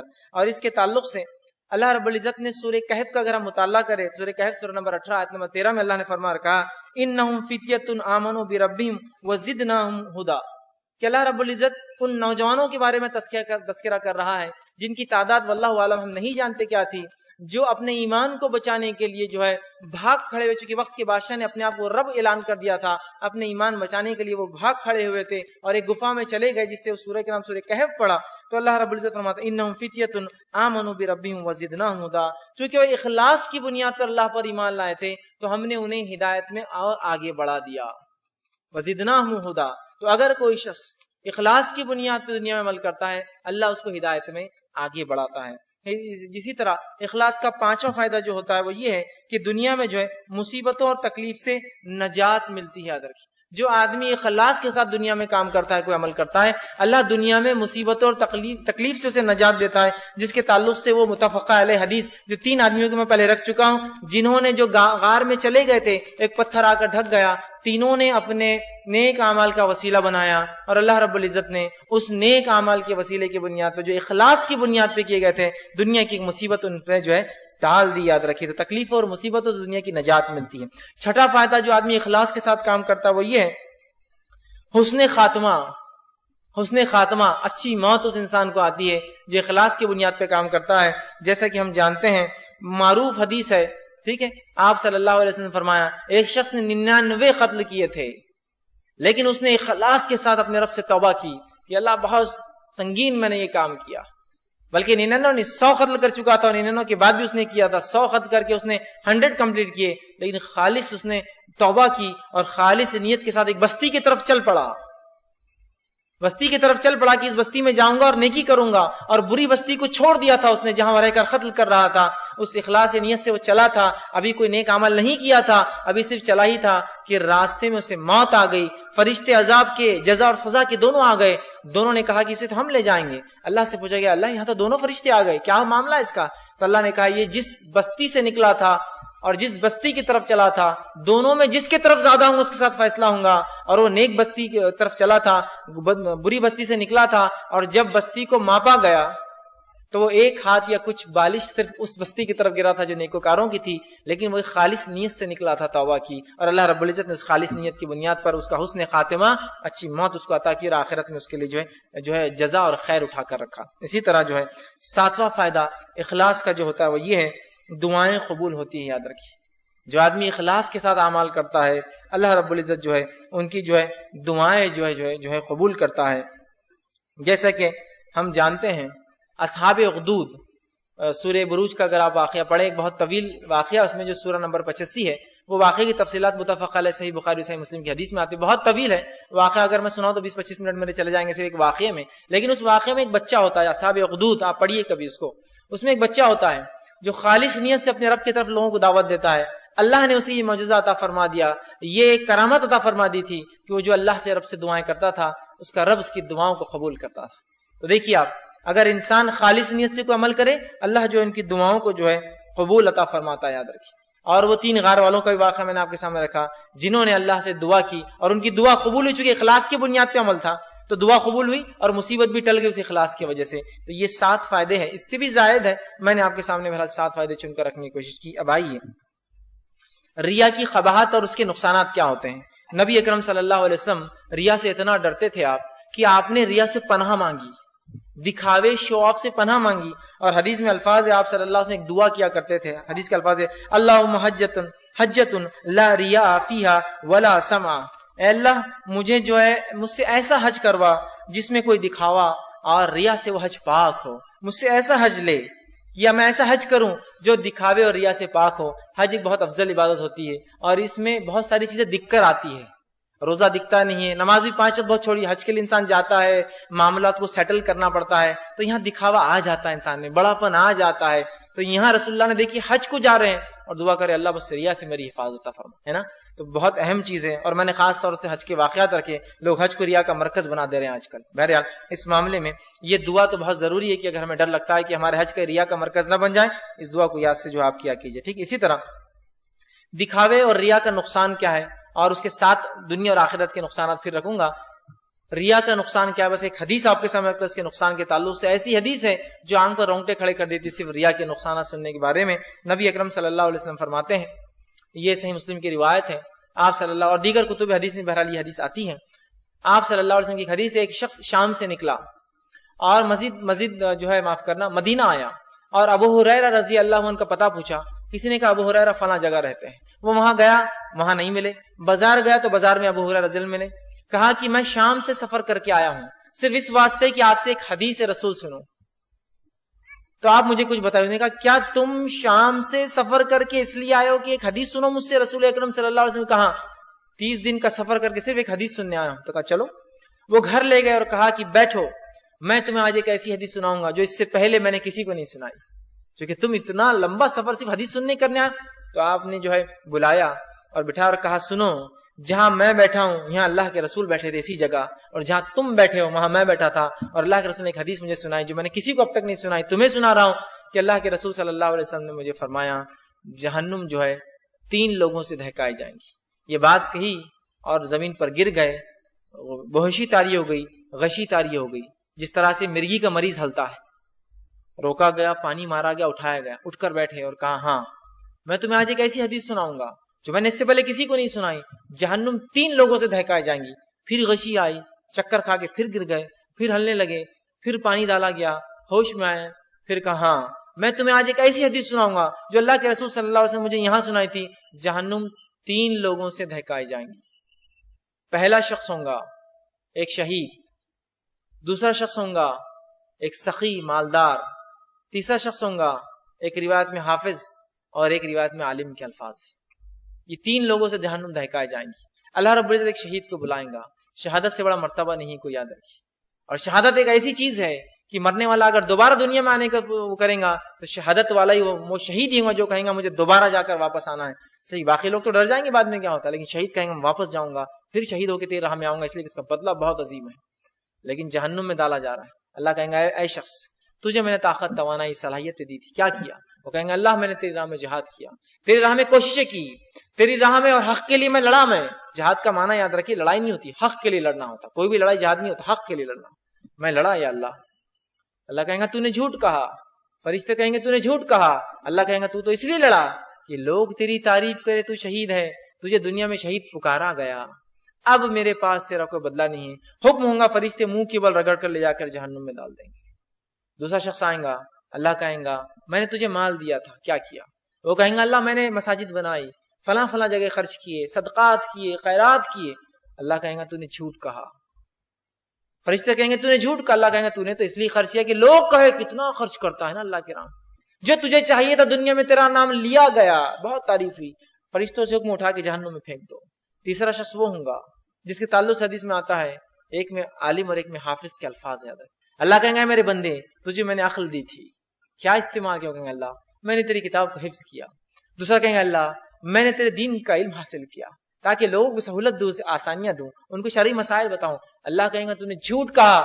فرشتے کہیں گے تو نے جھوٹ کہا. اللہ کہیں گا تو نے حفظ قرآن اور تلاوت جو کی اس لیے کی کہ لوگ کہے کتنا اچھا قاری ہے, اور تو نے ایسے لوگوں کو فتاوے دی اور دین کی بات کہی کہ لوگ تعریف کرے کتنا بڑا عالم ہے, کتنا علم رکھتا ہے. جو تیری نیت تھی تجھے دنیا میں مل گیا, میرے پاس سب تیرا بدلہ نہیں ہے. حکم اٹھا کر جہنم میں پھینک دو, اور فرشتے منہ کے بل رگڑ کر پھینک دیں گے. دیکھیے شہید, دیکھیے انسان جو ہے نا سب کچھ لٹا سکتا ہے اپنی جان چھوڑ کر. اگر سمجھ لیجئے کوئی میری جان پر باری آ جائے اور کوئی مجھ سے کہے کہ جان دو یا مال دو, تو میں کیا دوں گا؟ میں کہوں گا مال دولت گھر جائیداد سب لے لو, بس جان بخش دو میری. اس سے بڑی کوئی چیز نہیں ہے دنیا میں. اس نے جان دی اللہ کی راہ میں, لیکن دکھاوا تھا اس کی نیت. اس لیے میں نے شروع میں کہا نا کہ عمل کتنا بڑا ہے وہ اصل نہیں ہے, اصل یہ ہے کہ وہ قابل قبول ہے یا نہیں اللہ کے پاس. کیونکہ اس کی عمل تو بہت بڑا, لیکن ریا خرچ کرنا. دیکھیے اللہ مال تو بہت لوگوں کو دیتا ہے, خرچ کرنے کی صلاحیت اور توفیق بہت کم کو ملتی ہے. کروڑوں جمع کر کے وارثوں کو لڑنے کے لیے چھوڑتے ہیں, اللہ کے راہ میں خرچ نہیں کرتے ہیں لوگ. اس نے خرچ کیا لیکن مقصد تھا لوگ دیکھے. اس کو اللہ نے عقل دی تھی ایک تیسرے آدمی کو, اس نے علم حاصل کیا, اس سے کتنے فائدے آدمی علم سے اٹھا سکتا ہے. مقصد تھا لوگ تعریف کریں. اللہ نے دنیا میں بدلہ دے دیا, آخرت میں ریا کرنے والوں کو کچھ نہیں بلکہ جہنم ان سے دہکائی جانے والی ہے. اللہ رب العزت ہماری حفاظت فرمائے. ٹھیک, اسی طرح اللہ کے رسول صلی اللہ علیہ وسلم نے جو ہے حدیث نے فرمایا کہا، صحیح جو ہے تقریب میں یہ حدیث آتی ہے، آپ نے فرمایا کہا لوگوں اس شرک سے بچو اس لیے کہ یہ انسان میں چونٹی کی چال سے آہستہ داخل ہوتا ہے۔ ریا ایک ایسا شرک ہے جو چونٹی کی چال سے آہستہ دل میں داخل ہوتا ہے۔ ایک آدمی اچھا بھلا کھڑا تھا، اللہ کے لیے عمل کر رہا تھا، کسی نے منہ پہ تعریف کر دی اور بس پھر اس کی نیت اللہ کے لیے نہیں، لوگ کیا بولتے اس کے لیے شروع ہو گئی۔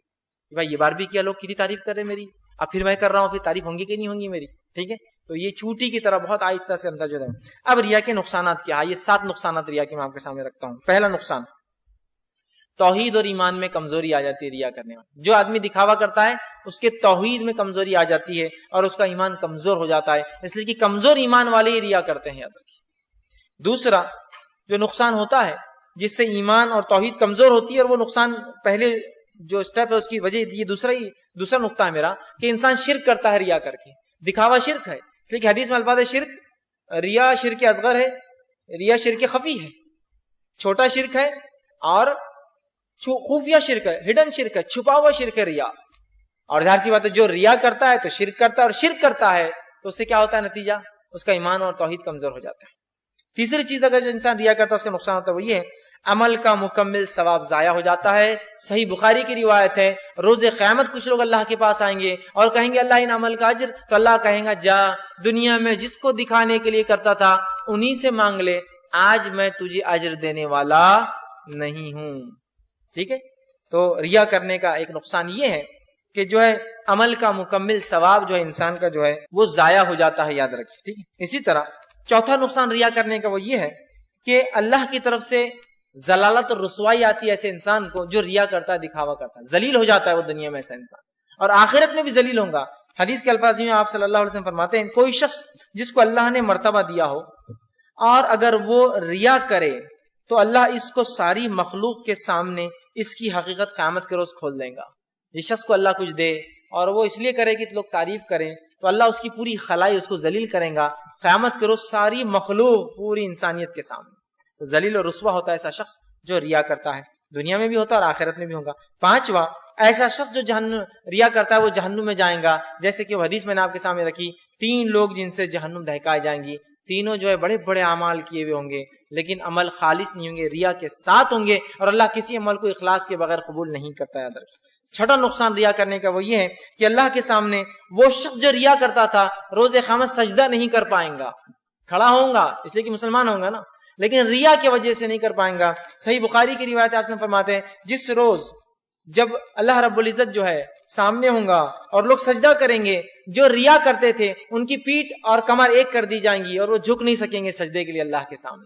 تو روز قیامت ریا کرنے والا سجدہ نہیں کر پائیں گا اپنے رب کو۔ اور 7واں نقصان ریا کرنے والے کا جو ہوگا وہ یہ ہوگا کہ وہ جنت سے محروم ہو جائیں گا، جہنم میں جائیں گا، سجدہ نہیں کر سکیں گا، جنت سے محروم کر دیا جائیں گا۔ ابن ماجہ کی روایت ہے، آپ صلی اللہ علیہ وسلم فرماتے اور کہتے علم اس لیے حاصل نہ کرو کہ عالم کی برابری کرو، کوئی اس لیے علم حاصل نہ کرے دین کا کہ عالم کی برابری کروں گا ان سے ٹکر لوں گا، عالم کی برابری کرو، اور نہ اس لیے حاصل کرو کہ جاہل لوگوں سے بحث کرو، آج ایک مسئلہ سیکھ کے آئے چلا جاؤ آپ کو ان کو نے میرے ساتھ بحث کرنے کے لیے، کہ جاہل سے بحث کرو، اور اس لیے بھی حاصل نہ کرو کہ مخلوق میں بتاؤ کہ مجھے کتنا علم ہے، دیکھو یار کتنی بات کرتا ہے علم کی آدمی، اس لیے حاصل نہ کرو، اس لیے کہ جو ایسا کریں گا اس کا ٹھکانہ جہنم کی آگ ہوگا۔ صرف علم میں ریا کر رہا ہے، یہاں تو نماز میں، روزے میں، زکات میں، حج میں، اور پتہ نہیں کن کن اعمال میں آج ہم نے ریا سے پاکی نہیں دکھتے ہمارے اعمال، اللہ رحم کرے، اللہ ماشاء اللہ کے جس کو اللہ بچا لے، بہرحال وہ ایک الگ بات ہے، سب پہ الزام نہیں ہے لیکن اکثریت تو ایسے ہی دیکھا جا رہا ہے بہرحال۔ اب یہ 7 نقصانات تھے ریا کے۔ بھائی ریا کی وجوہات کیا ہے، ریزنز وہ بھی دیکھ لے تو انشاءاللہ ہم بچ سکتے ہیں، اپنے نفس کو بچا سکتے ہیں۔ تو ریا کی بڑی وجوہات میں سے کئی ہو سکتی ہے، میں نے 3 چنی، بڑی 3 وجوہات ہے ریا کی، ٹھیک۔ پہلی ریا کی بڑی وجہ جو ہے وہ یہ ہے کہ انسان اپنی تعریف کو پسند کرتا ہے، یہ ریا کی سب سے پہلی وجہ بنتی ہے، دکھاوے کی۔ میرے کپڑے، میری گاڑی، میرا گھر، میری نماز، میرے روزے، میرے صدقات، میری زکات تعریف کا موضوع بن جائے، ہے نا، ہوتا ہے نا۔ اور بہت سی بار تعریف کے چکر میں آ کے انسان کیا کچھ نہیں کر دیتا ہے نا۔ کوئی آگے آپ کے پاس ایک صاحب آ کر بیٹھے ہوئے، رسید پھاڑو مدرسے کی، آپ بولتے ٹھیک ہے پھاڑ دو 200 روپے کی، کوئی بولتا ارے وہ صاحب تو کیا دے رہے، اچھا وہ دے رہے، چلو 500 کی پھاڑو، ارے وہ تو 500 سے بھی زیادہ دے رہا، اچھا 1000 کی پھاڑو، ٹھیک ہے۔ وہ اس لیے نہیں دے رہا کہ اللہ کے لیے، اس لیے دے رہا ہے کہ اس کو پتا چل رہا ہے کہ اس کا بھائی، اس کا رشتہ دار اس سے زیادہ دے رہا ہے، چلو میرا بھی بڑھا دو پھر صدقہ۔ اگر اسے دینا ہی تھا زیادہ تو یہ کہتا کہ اللہ میں تیرے لیے دے رہا ہوں، میں دیکھ رہا ہوں کہ میرے بھائی مجھ سے کم کما کے مجھ سے زیادہ دے رہے ہیں، پھر تو مجھے رشک آ رہا ہے کہ میں بھی دوں، تو یہ نیت تو درست ہے. لیکن اس لیے کہ اچھا وہ دے رہا ہے اس کا نام ہوگا، میرا نام نہیں ہوگا نا، چونکہ رسید جب جائیں گی مدرسے میں تو نام ہونا نہیں، دو بھائی زیادہ دیتا ہے کم دیتا، فوراً آپ دے رہے ہیں. نیت اصل ہے. تو پہلی چیز ہوتی ہے انسان اپنی تعریف پسند کرتا ہے. یاد رکھیے، تعریف پسند کرتا ہے کہ میرا نام ہو، میری تعریف ہو، میری شادی کی تعریف، میرے گھر کی تعریف، میرے کام کی تعریف، میرے کپڑوں کی تعریف، میری گاڑی کی تعریف، میرے بچوں کی تعریف، ہے نا.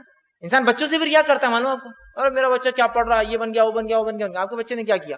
سامنے والا بولتا بھائی ابھی تو بہت مشکل سے پاس آؤٹ ہوا، نہیں کچھ بھی، آپ کے بچے تو بیکار رہے، میں تو بڑا کامیاب رہا بچوں کے معاملے میں. تعریف اپنی تو تعریف ہوتی ہے نا، بھائی ان کے بچے کیا پڑھ لکھ لیے، ان کے بچے نہیں پڑھے. میرے بھائی تعریف تو صرف اللہ کی ہے، جس نے آپ کے بچوں کو صلاحیت دی کہ وہ پڑھ لیے. ان کے بچے نہیں پڑھ رہے، لیکن اللہ نے ہر کسی کا رزق رکھا ہے نا. تو یہ فخر کا موضوع نہیں ہونا چاہیے کہ میرے بچے پڑھے لکھے ہیں، میں ڈاکٹر کا باپ ہوں. اس میں کیا ہے، کون سی بڑی بات. نبیوں کے کئی واقعات ہم جانتے ہیں. ابراہیم علیہ السلام کے والد جہنم میں جانے والے، اتنا بڑا نبی، بیٹے کے نبی ہونے سے فائدہ نہیں ملے گا. تو کسی ڈاکٹر کے باپ کو کیا اللہ معاف کر دیں گے تیرے ریا معاف اس لیے کہ تیرا بیٹا دنیا میں ڈاکٹر تھا، تیرا بیٹا انجینئر تھا، تیرا بیٹا آرکیٹیکٹ تھا، تیرا بیٹا فلاں تھا؟ نہیں، ریا معاف نہیں تھا. تعریف، اپنی تعریف. پہلی وجہ ریا کی، سب سے پہلے اپنی تعریف کو انسان پسند کرتا ہے اور ریا پسند کرتا ہے. دوسرا، ریا کی جو ایک اہم وجہ دوسری وہ یہ ہے لوگ کیا کہیں گے. لوگ کیا کہیں گے، بات سمجھ رہے آپ. اگر میں حج کو نہیں گیا، بڑے بھائی چلے گئے، منجلے بھائی چلے گئے، میں نہیں گیا تو لوگ کیا کہیں گے کہ دو بھائی حج کو چلے گئے، تیسرا کیوں نہیں جا رہا. لوگ کیا کہیں گے. لوگ کیا کہیں گے میں انسان دو کام کرتا ہے. پہلا، لوگ کیا کہیں گے بول کے اچھا کام، اور لوگ کیا کہیں گے بول کے برا کام. جیسے کہ مثال ایگزامپل، میں اپنے گھر میں اپنی عورتوں کو پردہ نہیں کراتا ہوں. کیوں؟ اس لیے کہ میرے سوسائٹی میں کوئی عورتیں پردہ نہیں کرتی، چونکہ ہم ہائی سوسائٹی میں رہتے ہیں. تو لوگ کیا کہیں گے، پردہ کریں گے تو میں نہیں کرا رہا ہوں، دین پہ نہیں چل رہا ہوں. کیوں؟ تو لوگ کیا کہیں گے. دوسرا ایگزامپل کہ لوگ کیا کہیں گے جس سے انسان دین پہ عمل کرتا ہے. اب سب نماز کو جا رہے ایک مجلس میں، تو اب اچھا نہیں ہے اپن بیٹھے، اپن بھی چلو. لوگ کیا کہیں گے. تو پہلا بھی لوگ کیا کہیں گے بول کر عمل، دوسرا بھی لوگ کیا کہیں گے بول کر عمل. ایک میں لوگ کیا کہیں گے بول کے برا عمل، ایک میں لوگ کیا کہیں گے بول کے اچھا عمل. لیکن دونوں قابل قبول نہیں. یاد رکھیں کہ تو پہلے کیس میں آپ کیا کر رہے ہیں، بس سب عورتیں پردہ نہیں کرتی، اپنے کو بتانا اپنا اسٹیٹس، اپن بھی نہیں کرائیں گے، لوگ کیا کہیں گے، تو آپ نے پردہ چھڑا دیا، برا کام کیا. دوسرے کیس میں آپ کیا کر رہے ہیں کہ اب سب نماز کو جا رہے ہیں، اچھا نہیں گا، اب سب نے روزہ رکھ لیا تو کون کھانا بنا کے دیں گے اپنے کو، تو اپن بھی روزہ رکھ لو، یہ روزے کا ثواب نہیں ملتا. لوگ کیا کہیں گے، کھانا کون دیں گا، ثواب نہیں ملتا. تو لوگ کیا کہیں گے. تو لوگ کیا کہیں گے بلکہ اچھے کام، لوگ کیا کہیں گے بلکہ برے کام. ارے لوگوں کو جانے دیجئے، یہ تو مرنے کے بعد کبھی کبھار تو آپ کے جنازے میں بھی نہیں آتے. تو باقی کیا آئیں گے آپ کے اعمال کے لیے اللہ کے پاس آگے کہ اللہ ہمارے لیے کرتا تھا، معاف کر دو اس کو، میرے اجر دے دو کچھ اس کو، اس لیے کہ میرے لیے کرتا تھا نا. کچھ نہیں ہونے والا، سب خود غرض ہوں گے اس دن. لوگوں کے لیے کر کے اپنی آخرت ہم برباد نہ کرے، لوگوں کے لیے دکھاوے کے لیے نہ پہنے. ٹھیک. اب آئی تیسری چیز جس کی وجہ سے لوگ ریا کرتے ہیں، وہ تیسری وجہ یہ ہے دنیا کی لالچ. دنیا کی لالچ. وہ گھر کی بچی بڑی خوبصورت ہے لیکن گھرانہ دیندار ہے، تو اب میرے کو بھی اس مسجد میں جا کے نمازیں کنٹینیو پڑھنا پڑیں گی، جب یہ رشتہ بھیجیں گے تو وہ قبول کریں گے. دنیا کی لالچ، تاکہ اچھی جگہ رشتہ ہو جائے. دنیا کی لالچ. اگر میرا باس دیندار ہے، اگر میں اس کے سامنے جو ہے نمازیں پڑھوں گا تو لون ملتے رہیں گے، جاب اچھی ہوں گی، سیلری بڑھیں گی، تو پھر میں برابر ظہر اثر مغرب پڑھتا ہوں. جب باس سے نکل جاتا ہوں آفس سے تو عشاء اور فجر نہیں پڑھتا، کیونکہ وہاں کون باس دیکھنے والا ہے نا. لالچ دنیا کی. یا پھر میں نماز اس لیے چھوڑ دیتا ہوں کہ میرا باس غیر مسلم ہے، اور ہو سکتا ہے اس سے وہ ایسا بولے کہ یہ تو بنیاد پرست ہے، فنڈامنٹلسٹ ہے، عبادت گزار ہے، تو لہٰذا میرا انکریمنٹ نہ روک دے، ڈیکریمنٹ میں نہ ڈال دے، میرے رپورٹ کے اندر غلط نہ لکھ دے، تو لہٰذا میں نماز نہیں پڑھتا ہوں، ہے نا. اس لیے کہ دنیا کا فائدہ ہو جائے گا نا، سیلری بڑھ سکتی ہے. میں اس لیے اپنے گھر کی عورتوں کو پردہ نہیں کراتا ہوں تاکہ جو ہے اس سے مجھے جو ہے سماج میں اسٹیٹس ملے، اس سے میں دنیا کے کچھ فائدے حاصل کر لوں گا، ہے نا. تو یہاں ہوتا ہے دنیا کی لالچ. اس لیے انسان جو ہے ریا کے 3 وجوہات میجر ریزنز ہیں، لیکن اس کے علاوہ بھی ہوتے ہیں ادھر. اسی طرح انسان ریا کب کرتا ہے؟ انسان ریا 3 موقعوں پہ کرتا ہے. عمل سے پہلے، عمل کے دوران، عمل کے بعد. عمل سے پہلے کیسا ہے؟ سب لوگ نماز کو جا رہے ہیں، چلو اپن بھی نماز سے پہلے ریا ہو گئی، دکھاوے کے لیے ہو گئی، یہ نماز قبول نہیں. اب عمل سے پہلے آپ نے ریا نہیں کیا، آپ خالص نیت سے مسجد میں داخل ہوئے. اب جب مسجد میں داخل ہو کے آپ نے رکعت باندھی، اللہ اکبر ہاتھ باندھا، تو اس کے بعد آپ کو ایسا لگا کہ کچھ لوگ آپ کو دیکھ رہے ہیں. جو ہی آپ کو لگا لوگ دیکھ رہے ہیں، تو گئے تو اخلاص سے تھے آپ مسجد میں، آپ نے فوراً نمازوں کو لمبا لمبا پڑھ رہے، سورہ فاتحہ کے بعد جو یاد ہے سب پڑھنا شروع کر دیا آپ نے، کیونکہ کیا ہو رہا ہے، لوگ دیکھ رہے ہیں نا. تو عمل کے دوران اب کیا ہوا، آپ نے نماز پڑھ لی، نہ عمل سے پہلے آپ نے ریا کیا، نہ عمل کے دوران آپ بالکل عمل سے آپ نکلے اور کوئی تیسرا آدمی آپ کو دور سے دیکھ رہا تھا اور وہ آیا اور بولا السلام علیکم حضرت کیا نماز تھی آپ کی, وہاں پر اچھا ایسی نماز تھی, اور آپ نے کیا کیا فوراً اپنے دل میں لا رہے یار لوگ دیکھ رہے ہیں میری نماز کو, اگلی بار ایسی پڑھنا پڑے گا اپنے کو, کہاں سے لوگ دیکھ لیتے ہیں یار اپنی نمازوں کو, بہت اچھی بنا. تو یہاں کیا ہو گیا, عمل کے بعد آپ میں ریا داخل ہو گیا, پہلے بھی نہیں تھا بیچ میں بھی نہیں تھا. تو ریا 3 جب بعد داخل, عمل سے پہلے وہ عمل تو 100% برباد ہو جائیں گا آپ کا. عمل کے دوران تو علماء کے 2 اقوال ہے, جتنا عمل بغیر ریا کی کیا قابل قبول ہے, جتنا ریا کے ساتھ وہ انکار ہو جائے گا. اور عمل کے بعد تو علماء کہتے ہیں کہ عمل کے بعد نیت تھی کہ یار یہ عمل دکھاوے کے لیے کر دوں تو پھر وہ پورا عمل ضائع ہو جائیں گے. تو بہرحال یہ 3 وقت ہو سکتے جب انسان ریا کر سکتے. اب ریا سے کیسے بچے, انشاءاللہ حل رکھ کر بات اپنی ختم کروں گا. ریا سے کیسے بچے ہم تاکہ یہ کامی نہ ہو, دکھاوے سے ہم کیسے بچے.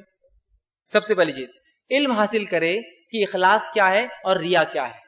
کہ تو معلوم نہیں ہونے سے انسان کرتا ہے نا غلطی. اب مجھے معلوم نہیں تھا کہ دکھاوے کو کچھ نہیں کرنا چاہے, میں نے کر دیا, تو توبہ کرے. تو سب سے پہلا کام ریا سے بچنے کے لیے شریعت کا علم حاصل کیجیے. ریا کسے کہتے ہیں, اخلاص کیا ہے, اخلاص کی اہمیت کیا ہے, ریا کی قباحت کیا ہے, ریا میں کیا ہو سکتا ہے, علم حاصل. اس لیے کہ لا علمی میں اگر کوئی چلا جائے تو بہت بری بات ہے, ریا بہت خطرناک چیز ہے. تو شریعت کا علم حاصل کرے, کیا صحیح اور کیا غلط, اس کا پہلی چیز. دوسرا, موت کو کثرت سے یاد کیجیے, اس لیے کہ موت کی یاد کرنے سے آدمی دکھاوا نہیں کرتا ہے. اگر کوئی اکڑ کر چل رہا ہے میری بہت زبردست باڈی بنی ہوئی ہے, میں نے بہت فلاں کیا, اور موت کو یاد کریں گے سوچیں گے یار میرے سے بڑے بڑے بھی 30 مار خان گزرے دنیا میں, فرعون اور حامان بھی گزرے, سب مر کھپ گئے ہے نا, سب سڑ گئے, ابھی کیڑوں نے کھا گیا ان کو, کتنا بھی میں وہ تھا لیکن کیڑے کھا جائیں گے مجھے. تو نہیں بھائی, یہ سب چیزیں چھوڑو, دکھاوے کے لیے نہیں, اللہ کے لیے کرو. صحت اس لیے بناؤ کہ میرا رب راضی ہو, عبادتوں میں ڈٹ کر عبادتیں کر سکوں, مسلمانوں کی مدد کے لیے آگے بڑھ سکوں, ہے نا, یہ نیت ہو انسان کی. یہ تو موت کو یاد کرے کثرت سے, تو پھر ریا نکل جاتی. میں سوچ رہا ہوں کہ بتاتا ہوں اپنے بڑے بھائی کو کہ میں بھی کیسی شادی کرتا ہوں, فوراً موت کو یاد کیا, یار مرنا ہے یار, کیا دنیا کو بتائیں, چھوڑو, نہیں بھائی یہ ریا نہیں, مجھے نہیں کرنا ہے کوئی شادی وادی, میں بالکل سادہ اس لیے کہ میں. تو انسان موت کو یاد کرے تو موت فوراً اس کو ریا سے روک دیتی. نہیں یہ تم کیا کر رہے ہو, دکھاؤ, کس کو بتا رہے ہو تم دنیا کی غلیظ چیزیں جو مٹی سے نکلی اور مٹی میں برباد ہو جائیں گی, آخرت کی جنت طلب کرو, مرنے والے ہو. تو آدمی فوراً بولتا ہے نہیں بھائی ریا سے بچو, کم موت آ جائیں گی, واللہ عالم, بس ریا سے بچو. دوسرا, موت کو کثرت سے یاد کیجیے. تیسرا, آخرت کو یاد کیجیے کہ مرنے کے بعد حساب و کتاب ہونے والا ہے اور رب ریاکاروں کو بدلہ نہیں دیتا, تو میں ریا کر کے کیوں برباد کرو یار اپنے اعمال, آخرت میں بہت برا ہونے والا ہے ریا کرنے والوں کو. یہ اس طرح کی خیالات لائی دل میں تو فوراً وہ شیطانی وساوس دب جاتے, ریا کے جو آتے دل میں, دکھاوے کے دب جاتے ہیں. اسی طرح جو چوتھی چیز, جنت کی طلب کرے, اور جنت کا طلب کرنے والا جہنم سے نجات کریں گا, اور جہنم میں جانے والے اعمال سے نجات کریں گا, اور ریا جہنم میں لے جاتا ہے. جنت کا طلبگار ریا نہیں کریں گا, اس لیے اس کو جنت چاہیے. آپ کو اگر کوئی بزنس کرنا ہے, اس سے کوئی کنڈیشن گورنمنٹ لگائے تو کنڈیشن پورے کرتے ہیں کہ نہیں کرتے ہیں, آپ کنڈیشن اپلائی تو آپ پورے کنڈیشن پورے کرتے ہیں. تو اسی طرح جنت میں کہ اگر انسان کو طلب ہو مجھے جنت میں جانا ہے, تو جنت میں جانے کی کنڈیشنز ہیں, تو وہ کنڈیشنز فالو کرو, ریا مت کرو, ریا جہنم میں لے جاتی ہے, تو ریا کو چھوڑنا پڑے گا. تو جنت کا طلبگار بنیے, اسے کنڈیشنز کو دیکھیے, اور ریا سے اپنے آپ کو انسان پھر بچاتا رہے گا. پانچویں چیز, اللہ سے ہمیشہ دعا کرے کہ اللہ ہماری ریا سے حفاظت کرے. یہ ایک زبردست ہتھیار ہے مومن کے پاس. ہو جاتا ہے, انسان ہے, کبھی کبھار دل میں بات آ جاتی ہے, خیال آ جاتا ہے, فوراً جو ہے اللہ سے دعا کرے, اللہ بس یہ آ گیا تھا, مجھے معاف کر, تو کھلے چھپے جو میرا یہ ریا ہے, اور میرے شرک اصغر, شرک خفی سے میری حفاظت کر, یہ ریا سے حفاظت کر, اخلاص کے ساتھ مجھے کام. دعا کیجیے اللہ سے کثرت سے, اور ہو چکا ہے تو معافی مانگیے اللہ سے اس معاملے. چونکہ دعا میں استغفار بھی شامل ہو, معافی کی دعا کی, استغفار دعا کی قسم ہے جس میں انسان معافی مانگتا ہے اپنے لیے. اسی طرح نیکی کو خاموشی سے کرنے کی کوشش کیجیے. ایسا ہوتا ہے انسان کو لگ رہا ہے کہ میں ایسا کام کروں گا تو لوگ وہ ریا ہو جائیں گے. ہوتا ہے نا, کچھ انسان کو پتا ہوتا ہے کہ یار ایسا کرنے سے ریا دل میں آ جاتا ہے, تو نیکی کو خاموشی سے کیجیے. بد مٹھی بولتے ہیں نا عام زمان, خاموشی سے کیجیے, تو انشاءاللہ پھر ریا نکل جائیں گا ہمارے اندر. اسی طرح ساتویں چیز, مخلص لوگوں کی صحبت اختیار کیجیے. جو لوگ خالص نیت سے کام کرتے ہیں نا, ان کی صحبت اختیار, جس کا مقصد کام ہے, نام و نمود اور دکھاوا نہیں, یاد رکھیے ریا نہیں. ایسے لوگوں کی صحبت میں رہیے, تو پھر ہم کو پتا چلے گا کہ اخلاص کیا ہے اور ریا کیا ہے. ٹھیک ہے, تو یہ چیزیں تھی کہ اس طریقوں سے ہم بہرحال بچ سکتے ہیں کہ ریا سے. اب آئیے کچھ چیزیں جن کو لوگ ریا سمجھتے ہیں وہ لیکن ہے نہیں, وہ بھی رکھ دیتا ہوں. نہیں تو پھر لوگ ریا سمجھنا شروع کر دیتے بہت سی چیزوں کو جو ہے نہیں ایکچولی, لیکن لوگ سمجھتے یار یہ بھی تو ریا ہے نا, پھر وہ ہے نہیں, لوگ سمجھتے ہیں. وہ باتیں رکھ کے بات ختم کروں گا. ایسی 5 چیزیں ہیں اور بھی, لیکن 5 زیادہ بڑی چیزیں ہیں جن کو لوگ سمجھتے ہیں ریا ہے, شریعت ان کو ریا نہیں مانتی, یاد رکھ لیجیے. پہلی چیز, بغیر نیت کے کوئی آپ کی تعریف کرے تو یہ ریا نہیں ہے. آپ کی بالکل نیت نہیں کہ آپ کوئی تعریف کرے, لیکن کوئی آ کر بولتا ہے بڑا اچھا کام آپ نے کیا, تو آپ کہ جزاک اللہ, دعا کیجیے کہ اللہ مجھے اس پر قائم رکھے. آپ کی نیت نہیں ہے کہ آپ دکھاوا کریں, لیکن لوگ تعریف کرتے ہیں نا کبھی کبھار آ کر, اور ظاہر سی بات ہے فطری چیز ہے, اچھی چیزوں کی لوگ تعریف کرتے ہیں, لیکن تعریف میں ہمیشہ یاد رکھیے اگر ایسے شخص کی تعریف آپ کر رہے ہیں جس کے بارے میں معلوم ہو تعریف کرنے سے یہ بگڑ جائیں گا، عام زبان میں چڑھ جائیں گا، ٹھیک ہے، تو تعریف مت کیجیے اس کی. ہوا میں اڑ جاتے ہیں نا کچھ لوگ، چڑھ جاتے ہیں ان کو تعریف کیے تو نہیں. اور ایسا شخص جس کے تعریف کرنے سے وہ آگے بڑھے گا تو اس کی تعریف ضرور کیجیے تاکہ وہ ہمت افزائی ہوں گی اور آگے بڑھے گا. تو ہمت افزائی والی تعریف اچھی ہے، وہ تعریف جو انسان کو اوپر چڑھا دیتی ہے اور وہ انسان کچھ بھی کرتا ہے ویسے انسان کی تعریف نہیں کرنا چاہیے. تو اگر آپ چاہ رہے نہیں بھائی میری تعریف ہو، لیکن لوگ پھر بھی اچھے کام کی ستائش کرتے ہیں، تعریف کرتے ہیں، اگر وہ تعریف کرے بھائی کتنی اچھی نماز پڑھتے ہیں آپ، تو آپ کہیے جزاک اللہ، بس دعا کیجیے اللہ قبول کر لے. بس پڑھنے میں کیا ہے، پڑھتے تو بہت لوگ ہیں، قبول ہو ہی اصل ہے. تو یہ کہنے سے آپ کا بھی وہ ہو جاتا ہے کہ ریا کا چانس نہیں، اس لیے کہ آپ کہہ رہے بھائی قبول ہو تو اصل ہے، نمازیں تو بہت پڑھتے، تو آپ اپنے آپ کو لیول سے ڈاؤن کر دیتے ہیں، ٹھیک. اور پھر آپ کہتے ہیں کہ اللہ ٹھیک. تو بغیر چاہت کے تعریف. دوسری چیز، اچھے کپڑے پہننا، اچھی چیزیں استعمال کرنا، اچھے جوتے پہننا، اچھی گاڑیاں استعمال کرنا، اچھے گھروں میں رہنا ریا نہیں ہے. اب جیسے ریا کا ٹاپک آگے تو بولتے ہیں ہاں اب دیکھو انہوں کار میں جا رہے ریا، اب دیکھو ان کی گھڑی دیکھو ریا، ان کا موبائل دیکھو ریا، ان کا نہیں. اس لیے کہ آپ صلی اللہ علیہ وسلم جب ریا کے بارے میں صحابہ کو بتاتے، ایک صحابی نے کہا اللہ کے رسول کہ ہمارے اچھے کپڑے پہننا، نئے کپڑے پہننا، نئے بوٹ پہننا، جوتے پہننا ریا ہے.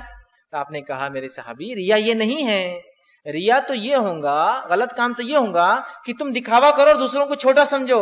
مطلب جب تم کپڑے پہن رہے ہو تو دکھاوا کرو اور دوسروں کو سوچو ارے یہ کیا پہنیں گے میں پہن سکتا ہوں، سمجھ رہا، تو تب ریا ہوگا. ورنہ اچھے کپڑے پہننا، نئے لباس پہننا، اور حدیث میں الفاظ ہے اللہ جمیل و یحب الجمال، اللہ تو خوبصورت ہے، خوبصورتی کو پسند کرتا ہے، لہذا اچھے کپڑے پہننا ریا نہیں. ہاں پہن کر لوگوں کو چھوٹا سمجھنا، اپنی چیز کو بڑا، یہ ریا ہے، ٹھیک ہے. تو اچھی چیزوں کا استعمال وہ کرنا ریا نہیں. اللہ نے طاقت استطاعت دی ہے، آپ ضرور جو ہے اچھی چیز استعمال کیجیے، اس لیے کہ اللہ نے کوئی نعمت دی ہے اس کا اثر اللہ دیکھنا پسند کرتا ہے. علی آئیے تیسری چیز، اچھی نصیحت کسی کو دینا جبکہ وہ کام آپ خود نہیں کرتے ہو، یہ بھی ریا نہیں ہے. کبھی ہوتا دیکھیے کہ میں گناہ میں ملوث ہوں اور کوئی آ کے مجھ سے مشورہ مانگتا ہے تو کیا میں یہ بولوں میں خود گناہ گار ہے یار تم دوسروں سے مشورہ لو؟ نہیں، اچھے مشورے دینے میں آپ پیچھے مت ہٹیے، چاہے آپ خود وہ عمل نہیں کرتے ہو. کرنا تو یہ چاہیے کہ آپ بھی خود وہ عمل کریں، لیکن اس کا مطلب ہرگز یہ نہیں ہے کہ کوئی آدمی اگر وہ کام نہیں کرتا تو مشورے بھی نہ دے. مشورے دیا کیجیے اچھے، حالانکہ آپ وہ نہیں کرتے عمل، لیکن مشورے دیا کیجیے. اس لیے اچھے مشورے دینا چاہیے، ہو سکتا ہے کل مشورے دینے سے آپ بھی اس عمل کے پیچھے راغب ہو اور کرنے لگے. چوتھی چیز، اچھی صحبت میں رہ کے نیکی کرنا ریا نہیں ہے. نیک لوگوں کی صحبت میں رہ کر نیکی کرنا ریا نہیں جب تک کہ نیکی کرنے والی کی نیت ریا کی نہ ہو.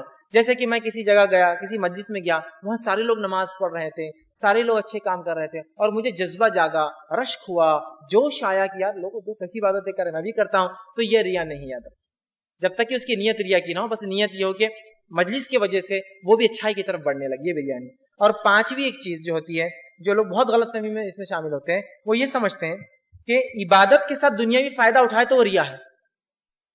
عبادت کے ساتھ دنیاوی فائدہ، جیسے مثال کے طور پر ایک صاحب مجھ سے کہنے لگے میں جب نماز کو جاتا ہوں تو اتنا خالص نیت سے جاتا ہوں بولے کہ گھر سے نکل کے مسجد پہنچتا ہوں، راستے میں کوئی ملا تو ملتا بھی نہیں اس کو، اور آتے وقت کوئی بھی کام نہیں کرتا ہوں، دوسرا گھر آ کے پھر دوسرا کام کرتا ہوں. میں نے کہا ایسا کیوں؟ تو بولے خالص نیت سے مسجد، خالص نیت سے واپس، ملتا بھی نہیں ہوں کوئی بیچ میں کام بھی نہیں کرتا ہوں کیوں خالص.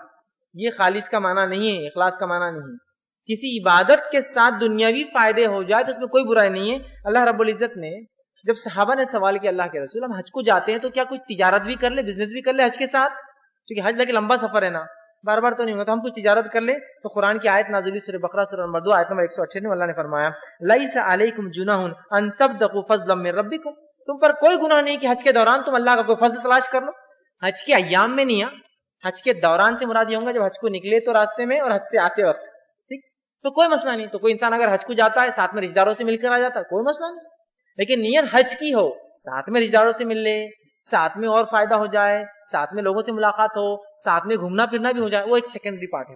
لیکن نیت حج کی ہو اور ساتھ میں دنیاوی فائدے سے کوئی مسئلہ نہیں. تو اگر آپ یہ نیت سے نکلتے کہ مسجد جاؤں، راستے میں لوگوں سے ملتے، رشتہ داروں سے ملتے، آتے وقت لوگوں کے کام کرتے ہیں، تو یہ ریا کے خلاف نہیں. لیکن لوگ سمجھتے ہیں معاف کرنا اخلاص کے خلاف نہیں، کہ نہیں یہ اخلاص نہیں ہے میاں. اخلاص بولے تو 100% حج کو گیا تو صرف حج کو جانا اور آنا، نہ ملنا، نہ خریدنا، نہ بات کرنا، رشتہ داروں کے پاس جانا، یہ نہیں بھائی. حج ہو گیا خالص نیت سے، اس کے بعد رشتہ دار رہتے ہیں ان سے بھی ملیے، کچھ خرید و فروخت کرنا وہ بھی آپ کر سکتے ہیں، شریعت نے منع تو نہیں کیا اس کو، ٹھیک ہے. تو یہ 5 چیزیں جن کو ہم ریا سمجھتے ریا نہیں ہے. اب آئیے ایک غلط فہمی اور بات کو ختم کرتا ہوں. ایک غلط فہمی لوگوں کو ہوتی ہے، وہ کیا ہے کہ اچھے کام وہ اس لیے نہیں کرتے کہ لوگ یہ نہ سمجھے کہ میں ریا کر رہا ہوں. یہ بہت بڑی غلط فہمی. اور وہ کیا کرتے ہیں اچھے کام چھوڑ، جیسا کہ میں روز سمجھ لیجیے مثال دے رہا ہوں، میں روز عشاء کی نماز پڑھتا ہوں، عشاء کے بعد 2 رکعت موقعہ پڑھتا ہوں، 2 رکعت موقعہ کے بعد 3 رکعت اپنی وتر پڑھتا ہوں اور پھر گھر جاتا ہوں. لیکن میں ایک دن اپنے دوست کے ساتھ گیا, اب میں یہ سوچتا ہوں میرا دوست تو فرض پڑھ کے نکل جائے گا, تو میں اپنے دوست کے لیے کیا کرتا ہوں, نہیں یار وہ میری تعریف کرے گا, لوگوں کو بولیں گا میں بہت نمازیں پڑھتا, وہ تو نہیں پڑھتا, تو میں دوست کی وجہ سے وہ موقع اور وہ واجب الوتر چھوڑ کے نکل جا رہا ہوں. تو یہ بھی کیا ہے معلوم آپ کو, ریا. جیسے کہ آپ نے اس انسان کے لیے عمل چھوڑ دیا نا جو آپ روز کرتے تھے اللہ کے لیے. یہ غلط فہمی مت رہی آپ کہ لوگوں کے لیے آپ اچھے عمل چھوڑ دے کہ نہیں کہیں ریا تو نہیں ہو جائیں گا, ورنہ آپ اگر چھوڑ دیں گے تو وہ ریا ہو جائیں گا. کیونکہ ریا کا معنی ہی تو یہ ہے کہ اللہ کے لیے جو کام کیا جائے وہ بندوں کی وجہ سے کیا جائے یا روکا جائے, دونوں معنی. تو آپ رک جا رہے ہیں نا نماز سے, کیوں؟ تو بولے میرا دوست تعریف کرے گا, تو یہ تعریف اگر وہ کرتا ہے تو اس کا مسئلہ ہے, آپ کیوں اس کی وجہ سے عمل چھوڑ رہے ہیں, سمجھ رہے ہیں؟ تو یہ شیطان کا ہیلا ہوتا ہے نیک لوگوں کو, دیکھو تم اتنی نمازیں پڑھیں گے, تم اتنی اچھی بات کریں گے, تم اتنے اچھا قرآن پڑھیں گے, تم اتنے اچھا دین کا علم حاصل کریں گے نا, تو لوگ تمہاری تعریف کریں گے, ریا ہو جائیں گی, مت کرو. یہ شیطان کا بہانہ ہے, کبھی مت آئیے اس کے بہانے میں. جو کام خالص اللہ کے لیے کرتے ہیں آپ کرتے رہیے, لوگ کیا سوچتے ہیں وہ لوگوں کا مسئلہ ہے, اس سے آپ وہ مت کیجیے. تو نیک لوگوں کو شیطان ایسا بھی بہکاتا ہے ریا کے لیے کہ نیکی مت کرو, اور نیکی چھوڑنا اللہ کسی اور کے لیے وہ بھی تو شرک ہے, وہ بھی ریا ہے. اس کے تعلق سے فضیل بن عیاض رحمۃ اللہ علیہ ایک بہت اچھا ان کا قول ہے, وہ کہتے ہیں, اس پہ اپنی بات بھی ختم کروں گا, اچھے کام لوگوں کے لیے چھوڑنا ریا ہے, اچھے کام لوگوں کے لیے چھوڑنا ریا ہے. اور آگے فرماتے ہیں اچھے کام لوگوں کے لیے کرنا شرک اصغر ہے. حدیث میں دیکھیے ریا اور شرک اصغر دونوں ایک ہی ہے, لیکن وہ کہتے ہیں اچھے کام لوگوں کے لیے چھوڑنا ریا ہے, دکھاوا ہے, اور اچھے کام لوگوں کے لیے کرنا یہ شرک اصغر ہے, مطلب ایسا ریا جس میں شرک کرتا ہے انسان. بڑا اچھا قول ہے جس میں آپ کو فرق سمجھ میں آ رہا ہے کہ لوگوں کے لیے چھوڑنا بھی نہیں نیکی ہم کو اور آپ کو, اس لیے شیطان کا ہیلا ہے. تو ہمیں چاہیے ہم ہر نیکی کو اللہ کے لیے کریں, اپنی نیتوں کو خالص کر کے کریں, اللہ کے واسطے تمام کام کریں, ریا کو ذرہ برابر بھی چانس نہ دے, شیطان کو موقع نہ دے کہ دل میں آئے. اگر موقع شیطان پا رہا ہے تو فوراً اللہ میں پناہ مانگے, اللہ سے دعائیں کرے کبھی ریا ہو چکی ہوں گی تو, اور توبہ کرے. ورنہ علماء کی ریا کے بارے میں دو قول ہے. پہلا قول ہے ریا کی سزا وہی ہے جو مشرک کی سزا ہے, اس لیے کہ وہ شرک کرتا ہے. دوسرا قول ہے کہ انشاءاللہ صرف اتنی سزا ملیں گی جتنے میں ریا کیا, باقی میں نہیں ملیں گی. ٹھیک, لیکن بہرحال یہ علماء کے دونوں اقوال ہے, دونوں اپنی اپنی دلیل رکھتے ہیں. احتیاطی پہلو تو یہ ہے رتی برابر بھی آنے ہی مت دیجیے وہ, اس لیے کہ شرک اصغر اور شرک خفی کوئی معمولی چیز نہیں ہے. تو لہٰذا اپنی نیتوں کو ہم خالص کریں, ہر کام کو اللہ کے لیے کریں, ہر کام کو اللہ کے لیے بجا لائے. اور اگر کسی کام سے رکتے بھی ہیں ہم تو صرف اللہ کے لیے وہ کام سے ہم رکیں گے, دنیا کی وجہ سے ہم نہیں رکیں گے. تو آخر میں بہرحال اسی پہ اپنی بات ختم کروں گا. اللہ سے دعا ہے کہ اللہ سبحانہ تعالیٰ جو کچھ کہا سنا گیا اسے عمل کی توفیق عطا فرمائے. ہم تمام کو ریا جیسی برائی سے ہماری حفاظت فرمائے. ہمارے ٹوٹے پھوٹے اعمال کو قابل قبول, جس کو شر بخشے کہ اللہ سبحانہ تعالیٰ اس کو جو قبول کرے. ہم تمام کو نیک اعمال کو اخلاص کے ساتھ کرنے کی توفیق عطا فرمائے. جب تک ہمیں زندہ رکھے اسلام اور ایمان پر زندہ رکھے, خاتمہ ہمارا ایمان پر ہو. آخر دعوانا الحمدللہ رب العالمین. سبحان ربک رب العزت عما یصفون وسلام علی المرسلین والحمدللہ رب العالمین.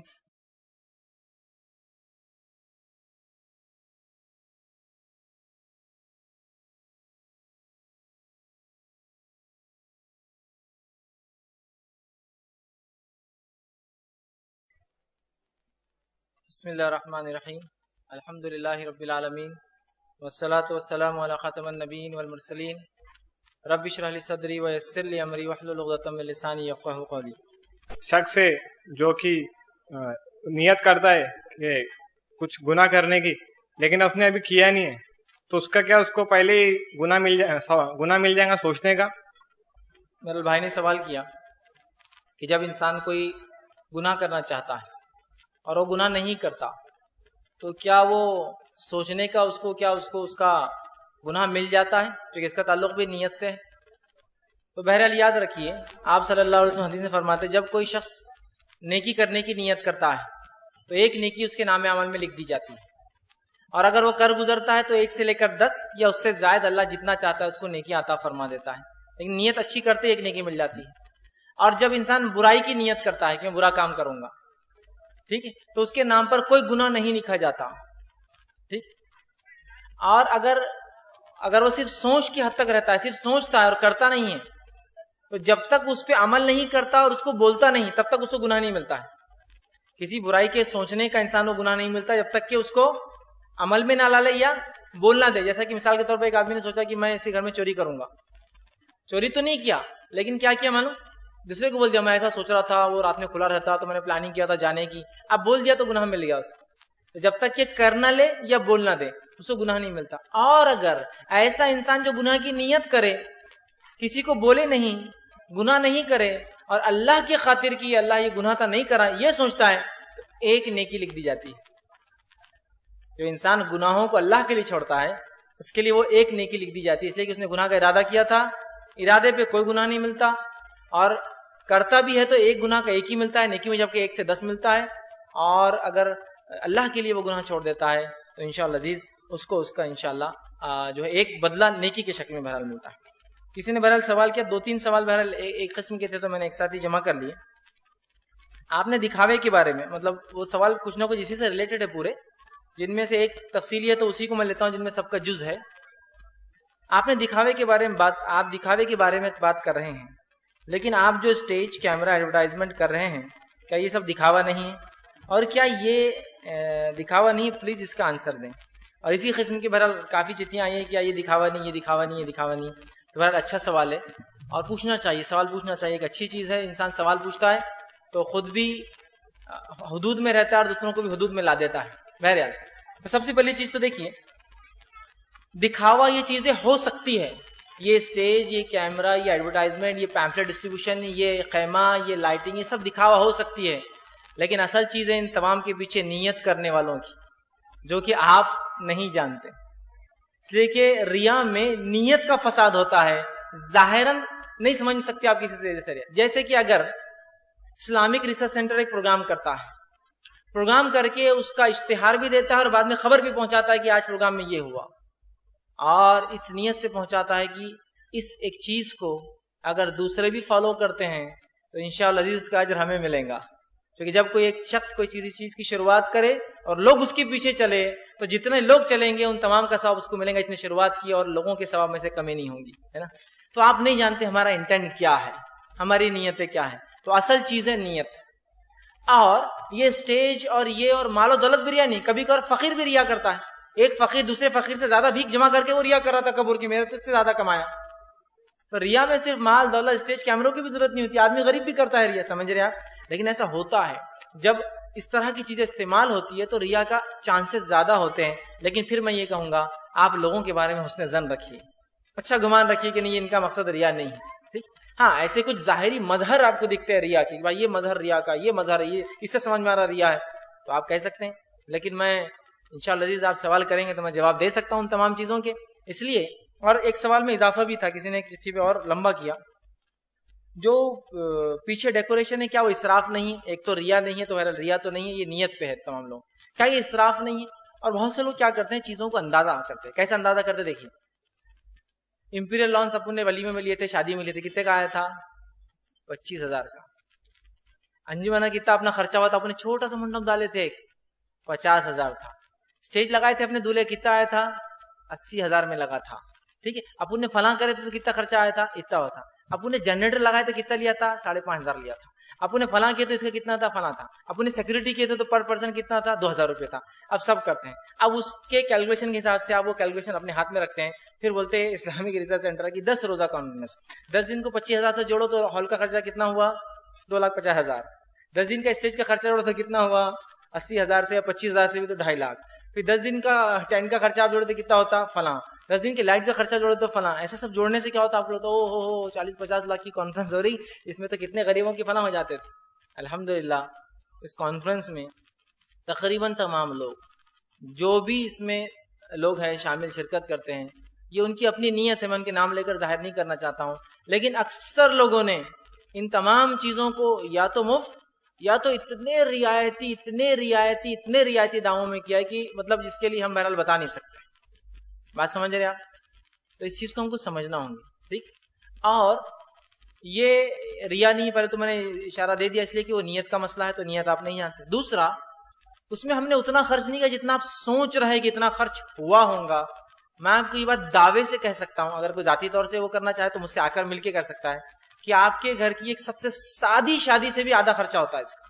سب سے سادی شادی بھی آپ بتائیں گے، ایک بار میری شادی میں صرف سادہ سیدھا 10 لاکھ لگے تھے. ایک دم سادی شادی میں بہن کی 7 لاکھ خرچ ہوئے تھے. ایک دم بالکل حقیر شادی تھی 2.5 لاکھ کی ہوئی تھی. تو میں بتا سکتا ہوں انشاءاللہ کہ اس کا خرچہ اس سے بھی کم ہوتا ہے. اس لیے کہ تمام لوگ رمضان کی نسبت سے دینی کام کی نسبت سے اپنی طرف سے رعایتیں اور چھوٹ دیتے ہیں. کچھ لوگ یوں ہی دیتے ہیں اور کچھ لوگ رعایتوں دیتے ہیں, تو لہٰذا یہ اس میں نہیں.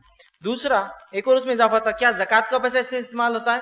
میں کئی بار وضاحت کر چکا, الحمدللہ اسلامک ریسرچ سینٹر اپنے پروگرامز میں زکوٰۃ کا استعمال نہیں کرتا. اس کے مد ہے ہمارے پاس, ہم اس میں خرچ کرتے ہیں, لوگ اس سے فائدہ اٹھاتے ہیں, لیکن یہ اس کے مد میں نہیں آتا ہے. یہ مد میں اس میں ہوتا ہے جو لوگ اگر خاص اس کے لیے تعاون کرتے ہیں کہ یہ کانفرنس ہونا چاہیے, ہم اس کے لیے کچھ تعاون کریں, تو یہ اس مد میں جو کہ ان کے صدقات ہوں گے. عام زبان میں صدقات مطلب اللہ کے لیے جو خرچ کر دیا اس نے, لیکن زکوٰۃ میں سے الحمدللہ اتنے سالوں کی کانفرنسز میں اس نے پیسہ خرچ نہیں کیا. تو اس معاملے میں بھی آپ انشاءاللہ جس مطمئن رہیں. جی میرا دوسرا سوال ہے فیض بھائی کہ کوئی شخص اگر فرض کی نیت سے نماز کے لیے جاتا ہے اور اسے کچھ کام ہونے کی وجہ سے اس کو صرف فرض پڑھ کے آنا ہے, لیکن پیچھے کی صف اور پیچھے کی جو رو ہے وہ نماز سے بھری ہوئی ہے, اس کو جانے کو راستہ نہیں ہے, تو کیا وہ بولتا ہے کہ اب رکنا ہی ہے تو اب آگے کے لیے پڑھ لیتا ہوں, تو یہ بھی کیا ریا کہلائے؟ بھائی نے ایک اچھا سوال کیا کہ اگر کوئی شخص مسجد میں فرض کی نیت سے جائے, اب فرض پڑھ کے نکلنا چاہتا تھا لیکن پیچھے لوگ تھے تو رکنا پڑ رہا ہے, تو کیا وہ اس وقت میں نماز پڑھ لے تو کیا وہ ریا ہے؟ تو یاد رکھیے ریا نہیں ہوگا انشاءاللہ. اس لیے کہ آپ جب مسجد گئے تو کس نیت سے گئے تھے؟ نماز کی نیت ہی, لیکن فرض پڑھ کے نکل جاؤں. لیکن آپ کو کوئی کام ہوگا یا کوئی ضرورت ہوگی, آپ صرف فرض پڑھنا چاہتے تھے, لیکن آپ نے دیکھا پیچھے لوگ ہیں, آپ نے سوچا وقت کا صحیح استعمال کر لوں میں اور اگلی نماز نوافل ادا کر لوں اور یہ کر لوں, تو اس میں ریا نہیں ہے. اس کی دلیل آپ صلی اللہ علیہ وسلم کے تعلق سے بخاری کی روایت ہے. آپ صلی اللہ علیہ وسلم ایک مرتبہ مائی عائشہ فرماتی فجر کے بعد ہمارے گھر میں آئے اور گھر میں آ کے کہا عائشہ کچھ کھانے کو ہے؟ میں نے کہا اللہ کے رسول صلی اللہ علیہ وسلم کھانے کچھ نہیں ہے. تو آپ نے کہا پھر میں آج روزہ رکھ لیتا ہوں. آپ آئے تھے کھانے کی نیت سے, کھانے کی غیر موجودگی میں آپ نے روزہ رکھ لیا. تو آپ گئے تھے فرض پڑھنے کی نیت سے, اگر وقت زیادہ ہے لوگ پیچھے ہے تو آپ آگے پڑھ لے سکتے, اس میں انشاءاللہ عزیز کوئی حرج نہیں ہوگا. لیکن مسئلہ نیت کا ہے. آپ فرض کی نیت سے گئے تھے, آپ نے فرض پڑھی, فرض پڑھنے کے بعد آپ پیچھے پلٹ کے دیکھا رہے پورے رشتہ دار جمع یہاں, تو چلو کھڑے ہو جاؤ اگلے نفلوں کے لیے, یہ ریا ہو جائیں گا. کیونکہ اس کیس میں آپ کیا کر رہے ہیں؟ لوگوں کو دیکھ کے کر رہے ہیں, جبکہ آپ جو سوال کیا, آپ کا سوال کیا ہے کہ وقت ہونے کی بنیاد پر آپ ادا کر رہے ہیں, تو انشاءاللہ اس میں کوئی حرج نہیں ہے. ٹھیک ہے, اس میں ایسا کیا جا سکتا ہے. کسی نے ایک اچھا سوال کیا کہ جس طرح الحاج اور دوسرے القاب لگانا ریا ہے, لگتا ہے کہ اسی طرح معاشرے میں اپنے نام کے آگے پیچھے انجینئر, ڈاکٹر, ایڈوکیٹ لگانا بھی کیا یہ ریا نہیں ہے؟ تو آپ پہلے ایڈوکیٹ لکھتے زیادہ اچھا ہوتا تھا, انجینئر پہ باڑی ڈال دیا آپ نے, انجینئر, ڈاکٹر, پھر ایڈوکیٹ تک آئے. بہرحال دیکھیے, سب سے پہلی چیز تو یہ جو سند ہے جو دنیا کے اعتبار سے انسان کماتا ہے, ٹھیک, یہ سند ہے, یہ فرائض میں سے نہیں, اسے کرنے کے بعد لگایا جا رہا ہے. دونوں فرض سمجھیے آپ. پہلی چیز, فرائض وہ چیز ہے جس کو کرنا ہمارے لیے فرض ہے, ٹھیک. یہ وہ چیز ہے کہ ایک آدمی کس پیشے سے جڑا ہے اس لیے لگایا جاتا ہے کہ وہ فلاں صاحب ہے, وہ ہے فلاں والا. بہت سے لوگ لگاتے بھی, بہت سے لوگ تو سرنیمس ہوتے ہیں ان کے, بھائی فلاں والا, یہ کرنے والا, وہ کرنے والا, فلاں بیچنے والا, ہے نا, سمجھ رہا, تاکہ ان کا پیشہ پتا چلے. تو کوئی انسان اس لیے نام کے آگے کوئی چیز لگاتا ہے کہ اس کا پیشہ پتا چلے, اس کی تجارت پتا چلے, وہ کیا کرتا ہے پتا چلے, تو اس میں کوئی حرج نہیں. اس لیے کہ اس کی نیت پر ڈیپینڈ ہے. پھر یہاں یاد رکھیے, اگر اس کی نیت یہ ہے کہ میں اس لیے ڈاکٹر لگاؤں کہ لوگ میری تعریف کریں, لوگ دیکھیں میرا اسٹیٹس کیا ہے, محفلوں میرے لیے کھانا الگ سے آئے, مجھے لوگ خاص اتر کر یا کھڑے ہو کر ریسیو کرے اس لیے کہ میں ڈاکٹر ہوں, تو پھر یہ تو ریا ہے. لیکن وہ اس لیے لگاتا ہے کہ لوگ جان لے. جیسا کہ آپ ریلوے اسٹیشن پہ گئے, ریزرویشن کرا رہے تو لکھا ہوا تھا نا, if you are doctor please tick here. اگر آپ ڈاکٹر ہے تو یہاں لگائے ٹک. کیوں؟ کہ اگر معلوم ہوگا ٹرین میں ڈاکٹرس ہے تو کچھ ہو جاتا ہے حادثہ, تو وہاں آپ لوگ ضرورت پڑ سکتی ہے نا, سمجھ رہے ہیں بات کو. تو اگر کوئی لگاتا ہے کہ بھائی ڈاکٹر, تو یہ ریا نہیں, جب تک کہ اس کی نیت پہ یاد رکھیے. یہ سب معاملہ نیتوں کا ہے. اگر اس کی نیت نام اور نمود اور دکھاوا ہے تو پھر تو وہ غلط ہوا. لیکن اگر اس کا مقصد ہے کہ وہ اپنا پیشہ بتائے تو اس میں انشاءاللہ عزیز کوئی حرج نہیں. یہاں لگانے والے کی نیت پر یہ تمام باتیں شمار انحصار کرتی ہے, اس پہ ڈیپینڈ رہتی ہے. میرا نام عامر ہے. میرا پچھلے عنوان کے توحید پہ سوال یہ پہلا یہ ہے کہ جو ایسٹرولوجی جو ہوتی ہے تو اس پہ تھوڑا وضاحت کر دیجیے کہ پیپر وغیرہ میں جو آتا ہے. بہرحال بھائی نے ایک سوال کیا کہ شرک کے تعلق سے ان کا سوال تھا جو پچھلے عنوان میں گزرا, کہ جو لوگ ایسٹرولوجی جو ہوتا ہے, علم فلکیات جس کو بولتے ہیں, یاد رکھیے اس میں اسلام میں اس کا کیا دخل ہے. تو یاد رکھیے علم فلکیات کا اسلام میں کوئی دخل نہیں ہے. کوئی چاند اور ستاروں کے آنے جانے سے, سورج کی گردش سے, چاند کی گردش سے, سیاروں کی گردش سے, ستاروں کی گردش سے انسانوں کی تقدیر پر کوئی فیصلہ, کوئی تبدیلی, کوئی کمی اور کوئی زیادتی نہیں آتی. یاد رکھیے یہ ہمارا اسلامی عقیدہ ہے, اور یہ عقیدہ اتنا مضبوط ہونا چاہیے. صحیح مسلم کی روایت ہے, آپ صلی اللہ علیہ وسلم نے فرمایا فجر کی نماز پڑھی، فجر کی نماز پڑھ کر آپ نے کہا رات بارش ہوئی تھی، کہا آج رات کچھ لوگوں نے، اللہ کے بندوں نے کفر پر گزاری اور کچھ ایمان پر گزاری۔ پوچھا کہ اللہ کے رسول کس نے کفر پر گزاری اور کس نے ایمان پر گزاری؟ تو کہا جس نے یہ کہا کہ کل رات بارش اس لیے ہوئی کہ فلاں ستارہ فلاں بروج میں داخل ہوا، فلاں ستارہ فلاں کنسٹیلیشن میں داخل ہوا، تو اس نے رات کفر میں گزاری، اور جس نے یہ کہا کل رات بارش آج رات بارش اللہ نے دی تھی، وہ توحید پر رہا۔ ستارے اور سیاروں کا اسلام مانتا نہیں۔ اسلام یہ کہتا ہے کہ یہ اللہ کی مخلوقات ہے جو اللہ کے حکم کے تابع ہے، ان کے آنے جانے سے کوئی تقدیر اچھے برے کے فیصلے نہیں ہوتے۔ لیکن اب ایک بات، پیپر میں تو روز لکھا ہوا ہے زوڈیکل سائنس، آپ کے ستارے کیا کہتے ہیں؟ ہمارے اردو نیوز پیپر بھی ہے، 1 ستارہ 2 ستارے 3 ستارے 4، پورے 12 مہینے کے 12 ستارے، اور ایسا ہوتا بھی ہے۔ ہاں میں نے پڑھا کل، ہوگا ایسے ہی ہوا میرے ساتھ۔ یہ صرف نفسیات ہے۔ نفسیات سمجھتے آپ؟ سائیکولوجی آپ کی۔ دیکھیے میں آپ کی نفسیات کیسے آپ کو اگزامپل دیتا ہوں۔ دیکھیے میں آپ کو بول رہا ہوں کہ کل آپ کے ساتھ ایک اچھا کام اور ایک برا کام ہونے والا، دیکھ لو جاؤ۔ آپ کچھ لوگ جن کا عقیدہ کمزور ہے، اور فیض بھائی نے بولے کچھ سوچ کے بولے ہوں گے، کچھ تو علم ہوں گا جن کو۔ اب آپ کیلکولیشن شروع کرتے، ایک اچھا کام ایک برا کام، ایک اچھا کام اور کوئی بھی ایک کام جو روز ہوتا ہے آپ کے ساتھ وہ اچھا ہو گیا، ارے ایک اچھا ہو گیا، فیض بھائی نے صحیح بولے تھے ایک اچھا ہو گیا۔ اب اس کے بعد کے پورے 24 گھنٹے کے دوسرے اچھے کام نہیں گنتا ہو، فیض بھائی نے ایک ہی بول لیتے اچھا تو ایک ہو گیا۔ آپ انتظار کرو ایک برا ہونے والا ہے آج، اور دن بھر میں روز برے کام کہیں ہوتے ہیں نا، نل نہیں آیا، یار کیا بری بات ہے، نل نہیں آیا، لائٹ چلے گئی اچانک، فلاں ہو گیا، روز ہوتا ہے۔ اب اس دن چونکہ میں نے کہا تھا ایک برا ہوگا، آپ بولتے اب ایک برا ہونے والا ہے، ایک اچھا فیصلہ بولے ہو گیا، اور اس کے بعد ایک برا ہوگا، دیکھو ایک برا بھی ہوگا، صحیح بولے۔ اچھا اس کے بعد 50 برے کام ہوئے، وہ نہیں گنتا آدمی، کیوں؟ تو ایک کا ہی بولا تھا نا میں نے۔ اب پیپر میں لکھا ہوا آج آپ کے لیے کالا رنگ درست نہیں ہے، تو کالا نہیں پہننا آپ نے۔ اب پہنے نہیں تو معلوم کیسا ہوگا درست ہے نہیں ہے؟ آج جو ہے آپ جو ہے فلاں تجارت مت کیجیے، ارے کرے تو معلوم ہوگا۔ نفسیات، صرف نفسیات۔ شعبدے باز لوگ بھی ایسی کرتے ہیں، شعبدے باز لوگ معلوم، کاہن جو ہونے والی چیزیں بتاتے، فال کھولتے، وہ بھی ایسی نفسیات سے کھیلتے ہیں۔ کیسا؟ آپ ان کے پاس گئے، جا کر بیٹھے اور ملاقات ہوئی تو بولتے بہت مصیبت میں آ، بولتے بابا کیا صحیح بات ہے، واقعی مصیبت میں ہوں۔ مجھے بتائیے اگر کوئی دواخانے میں ڈاکٹر کے پاس جائے اور ڈاکٹر بولے آپ بیمار ہے، تو اس میں کون سی بڑی بات ہے؟ ڈاکٹر نے کیا پہچانا؟ ارے کوئی بھی ڈاکٹر کے پاس مریض ہی جاتا نا، کوئی ایسا آدمی آج تک ہے جو بولے گا ڈاکٹر صاحب بہت صحت اچھی لگ رہی تھی، آپ سے ملنے آ گیا، کیا چل رہا؟ ایسا ہے کیا کوئی؟ بیماری آتا، اور ڈاکٹر اگر بولتے تم بیمار دکھ رہے تو آپ بولیں گے بڑے مہان ڈاکٹر صاحب، میں تو پیروں میں گر جاتا ہوں، آپ نے پہلے پہچان لیا میں بیمار ہوں۔ ارے بیوقوف آدمی، ڈاکٹر کے پاس اچھا آدمی جاتا ہی نہیں۔ اب یہ شعبدے باز کے پاس کون جاتا؟ پریشان آدمی، اور یہ بول رہا آپ پریشان ہے، او ہو بس اب بس اس کو مل گیا، آپ مل گئے اس کو۔ اب یہ تکوں پر آپ کی زندگی سے کھیل کھیلتا ہے، تکے گیس، دیکھو آپ پر تو آپ کی تجارت پر کرنی ہے، اچھا کرنی، اس کے لیے آپ کو یہ کرنا ہوگا تجارت بڑھ جائیں گے، آپ نے کر دیا اور نہیں ہوا، ارے ستارے سرک گئے تھے، اب تم یہ کرو تو ہو جائیں گا، ابھی تکے کھیلتا پورے ہو، آپ بولے ارے وہ بھی نہیں ہوا، ارے تم پر بہت بھاری ادھر سے کیا ہوا ہے، آپ کو دیکھیے گھما رہا ہے، ٹھیک ہے گھما رہا ہے، شعبدے باز، وہ صرف گیس کرتا ہے، نفسیات سے کھیل کر آپ کو ایٹ لیتا کہیں زمانے تک، ٹھیک ہے۔ تو یہ ستارے آپ کی، یہ سب نفسیات۔ ہاں اگر کوئی کرا میں حقیقی شعبدے باز ہوں، میں تو کل کی بات بتا سکتا ہوں، اس کے بعد جا کے کھڑے بولے میرے جیب میں ایک نوٹ ہے، بولنا 100 کا، اس کا نمبر بتا، بولنا کیا ہے؟ اب تو کل کی باتیں بتا رہا، بولنا کل کیا ہوں گا جو تقدیر میں ہے، نوٹ کا نمبر تو آسان ہے نا، اپنے سر میں کتنے والے بتا، بولنا تعداد کے اعتبار سے، میری چپل کا نمبر کتنا ہے، گیس گیس، اگر صحیح بولے تو ٹھیک، غلط بولے تو پڑھنے والا ہے۔ ایک بڑا لٹھ لے جائیے، ڈنڈا، بولیے کیا بولتا ہے، بولنا پڑھیں گا نہیں پڑھیں گا، گیس، پڑھیں گا بولے تو مت مارو، نہیں پڑھیں گا تو اٹھا کے ایک دو اس کو، تو اس کی عقل ٹھکانا ہے، بولتا ہاں صحیح، کیا تقدیر ہے یار تیری، بولنا تو ایک ڈنڈا کیا بولتا تیرے کو معلوم نہیں ہو رہا، بولنا کہ پڑھیں گا نہیں پڑھیں گا، یہ شعبدے بازی ہے۔ اور مسلمان بڑے عقیدت سے آپ کے ستارے، میرا ستارہ آج بھاری ہے، ستارہ نہیں تو ہی بھاری ہے، ستارہ بھاری نہیں ہوتا کسی کا، ہم نہیں سوچتے میرا ستارہ بھاری۔ اسلام یہ سسٹمز کو نہیں مانتا کسی کو، اسلام ایک واحد رب میں عقیدہ رکھتا ہے، جو چاہتا ہے اپنے بندوں کے ساتھ کر سکتا ہے، اور اس کی مرضی اور مشیت سے تمام چیزیں ہوتی ہے دنیا میں، تو لہٰذا ہاں دعائیں کیجیے آپ کو مصیبت پریشانی ہے، لیکن یہ سب چیزیں سخت حرام ہے، اسلام میں یاد رکھیے، اور یہ کفر ہے۔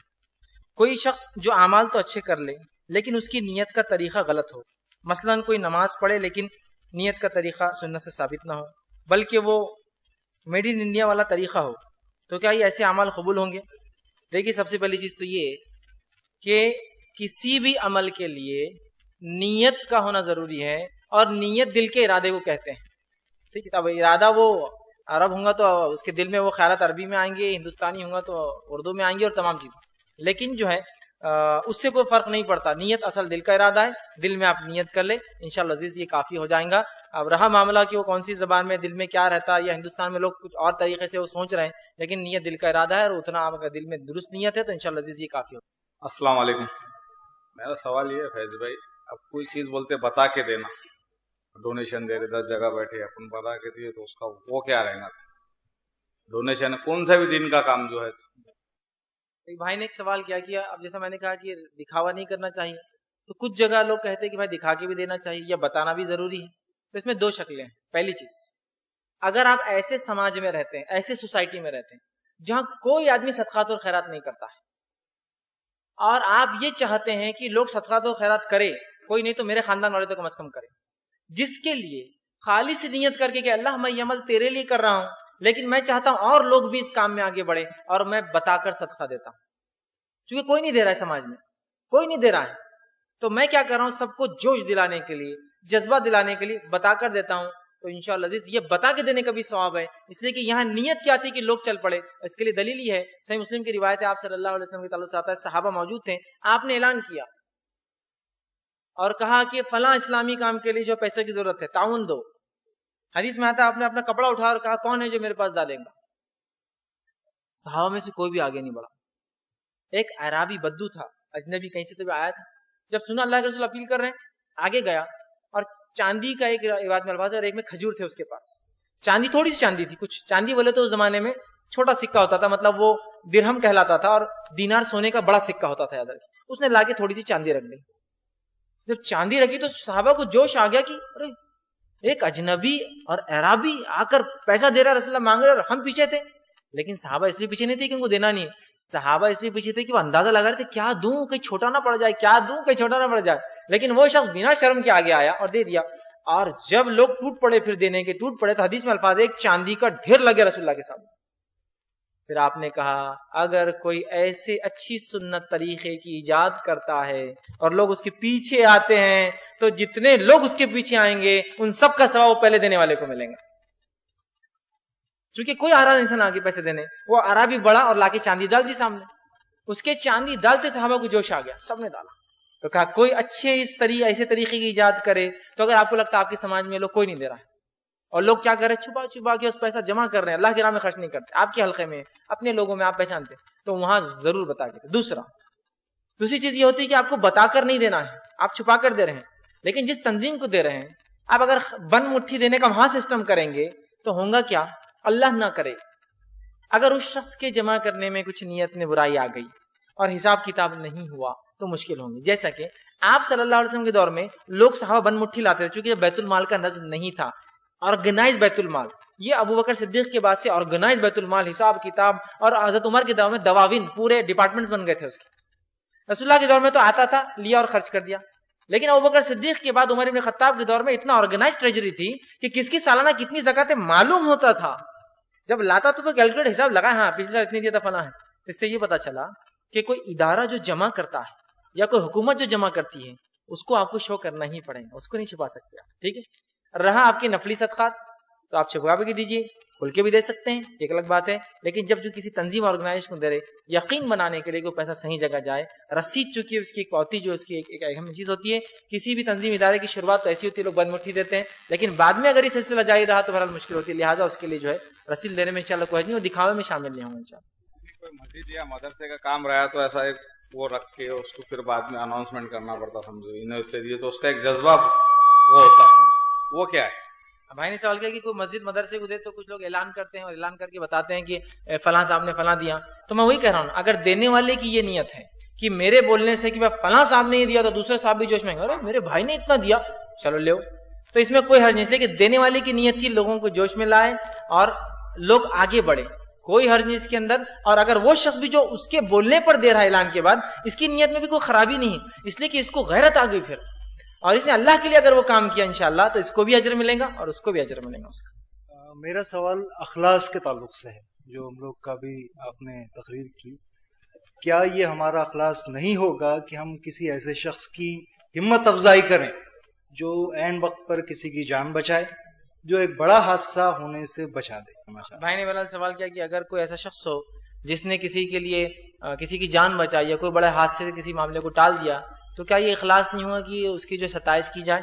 دیکھیے اس معاملے میں جو ہے کوئی شخص اگر کسی کی جان بچاتا ہے اس تعلق سے نبی اکرم صلی اللہ علیہ وسلم کی تو بہت سی حدیث ہیں، لیکن قرآن نے سورہ مائدہ سورہ نمبر 5 آیت نمبر 32 میں بیان کیا اور فرمایا کہ من قتل نفس بغیر نفس او فساد فی الارض فکأنما قتل الناس جميعا. جس کسی نے ایک انسان کی زندگی لے لی اس کی مثال اس کا گناہ ایسا جیسے ساری انسان کو قتل کیا. ومن احیاها، لیکن جس کسی نے ایک انسان کی جان بچا لی فکأنما احیا الناس جميعا، اس کی مثال ایسی ہے جیسے اس نے ساری انسانیت کی جان بچا لی. ٹھیک ہے. اب رہا مسئلہ اگر کوئی ایسا شخص ہے جو کسی کی جان بچاتا ہے کسی بھی دنیا کے معاملے میں، چاہے وہ ڈاکٹر کے ہو اور بچا لے، چاہے وہ گاڑی سے کوئی گر رہا اس کو بچا لے، چاہے کوئی چیز ہو سکتی ہے اس کے اندر. ٹھیک ہے. تو یہاں اگر لوگ اس کی ہمت افزائی کے لیے، اگر اس کے بڑھاوے کے لیے اس کی تعریف کرے تو اس میں کوئی حرج نہیں. یہ اخلاص کے خلاف انشاءاللہ سے نہیں جائیں گا اور یہ ریا میں شامل بھی انشاءاللہ عزیز نہیں ہوں گا. السلام علیکم. میرا سوال یہ تھا کہ کبھی ہم لوگ مطلب دوستوں کے ساتھ نماز کے لیے گئے اور وہ فرض پڑھ کے اگر دوست باہر آ گئے اور اپنے کو اگر سمجھ لو ان کا انتظار کا زیادہ دیر نہیں کرانا ہے اور اس کے لیے نمازیں ہلکی کر دے یا نہ پڑھے تو وہ کیا رہے گا؟ بھائی نے سوال کیا کہ اگر کسی کا کوئی دوست ہو اور اس کو جلدی ہے جانا ہے یا کچھ تو، اور اگر آپ نماز کو ہلکی کرتے ہیں تو اس میں کوئی حرج نہیں ہے اندر کی. سمجھ رہے آپ؟ اس لیے کہ آپ سہولت دینے کے لیے کر رہے ہیں. حدیث کے الفاظ ہے کہ آپ صلی اللہ علیہ وسلم فرماتے ہیں کہ میرا دل چاہتا تھا کہ میں نماز کو لمبی کروں، میں رکعت باندھتا تھا، لیکن پھر کسی بچے کے رونے کی آواز سنائی دیتی تو میں نماز کو چھوٹی کر دیتا تھا تاکہ اس کی ماں پریشان ہو رہی ہوگی نا بچے کو لینے. جیسے پتا چلا امام کھڑا تو ہوا ایک نیت سے کہ لمبی پڑھوں، لیکن اس کے بعد دیکھا کہ کوئی تکلیف میں ہے تو اس نے نماز ہلکی کری. تو آپ کو لگتا ہے آپ کا بھائی آپ کا انتظار کر رہا ہے، اس کو لمبا انتظار کرنا درست نہیں ہوگا. لہٰذا چاہے دوست ہو، بھائی ہو، کوئی بھی ہو، اور آپ نماز کو ہلکی کرتے ہیں اس میں کوئی حرج نہیں ہے. لیکن وہ آپ جو کام کر رہے ہیں اپنی بھائی کی مدد کے لیے کر رہے ہیں، اس لیے نہیں کر رہے ہیں کہ آپ دکھاوا کرنا ہے. سمجھ رہے آپ؟ مطلب اس لیے نہیں چھوڑ رہے ہیں کہ اس کے لیے کہ وہ آیا اس نے بولیں گا ناراض ہو جائیں گا فلاں ہوگا. آپ اس کو سہولت دینے کے لیے اور اس کا کام کرنے کے بعد جو آپ کا معمول ہے آپ کر لیجیے، بعد میں نفل پڑھ لیجیے، گھر جا کر پڑھ لیجیے. سمجھ آپ کہ بھائی کا کام کیا، بھائی میں نماز فرض پڑھ کر آتا ہوں، آپ چونکہ پڑھ چکے ہیں میں پڑھ کر آتا ہوں، آپ کر لیجیے، اس کے بعد اپنی نفل آپ وہ ادا کر لیجیے. تو انشاءاللہ یہ ریا میں یا دکھاوے میں اس میں نہیں آئیں گا. یہ جو جماعتیں آتی ہے اکثر وہ درس شروع کرنے سے کہتے ہیں کہ ہم لوگ اللہ کی نظر میں ہماری مغفرت ہو گئی ہے، اور پھر جب جماعت ختم کرتے ہیں 3 دن 40 دن چلا، اس کے بعد 1 ہفتے کے بعد اپنے ماحول پہ آ جاتے ہیں. ان سے کہا جاتا ہے تو وہ کہتے ہیں کہ ہماری مغفرت تو ہم نے کرا لیا ہے کہ ہم اتنی دیر بیٹھ گئے ہیں درس میں، تو ان کو کس طرح سمجھایا جائے؟ دیکھیے بھائی نے ایک سوال کیا کہ کچھ لوگ جیسا مجلسوں کی فضیلت آتی ہے، اخلاص والے لوگ ساتھ بیٹھنے کی آتی ہے، تو کچھ لوگ بیٹھتے ہیں کچھ دن زندگی سدھار لیتے ہیں اور بعد میں پھر کیا کرتے ہیں کہ پھر وہ اپنی زندگی کو اسی معمول پہ لے کے چل جاتے ہیں اور کہتے ہیں ہماری تو مغفرت ہو گئی.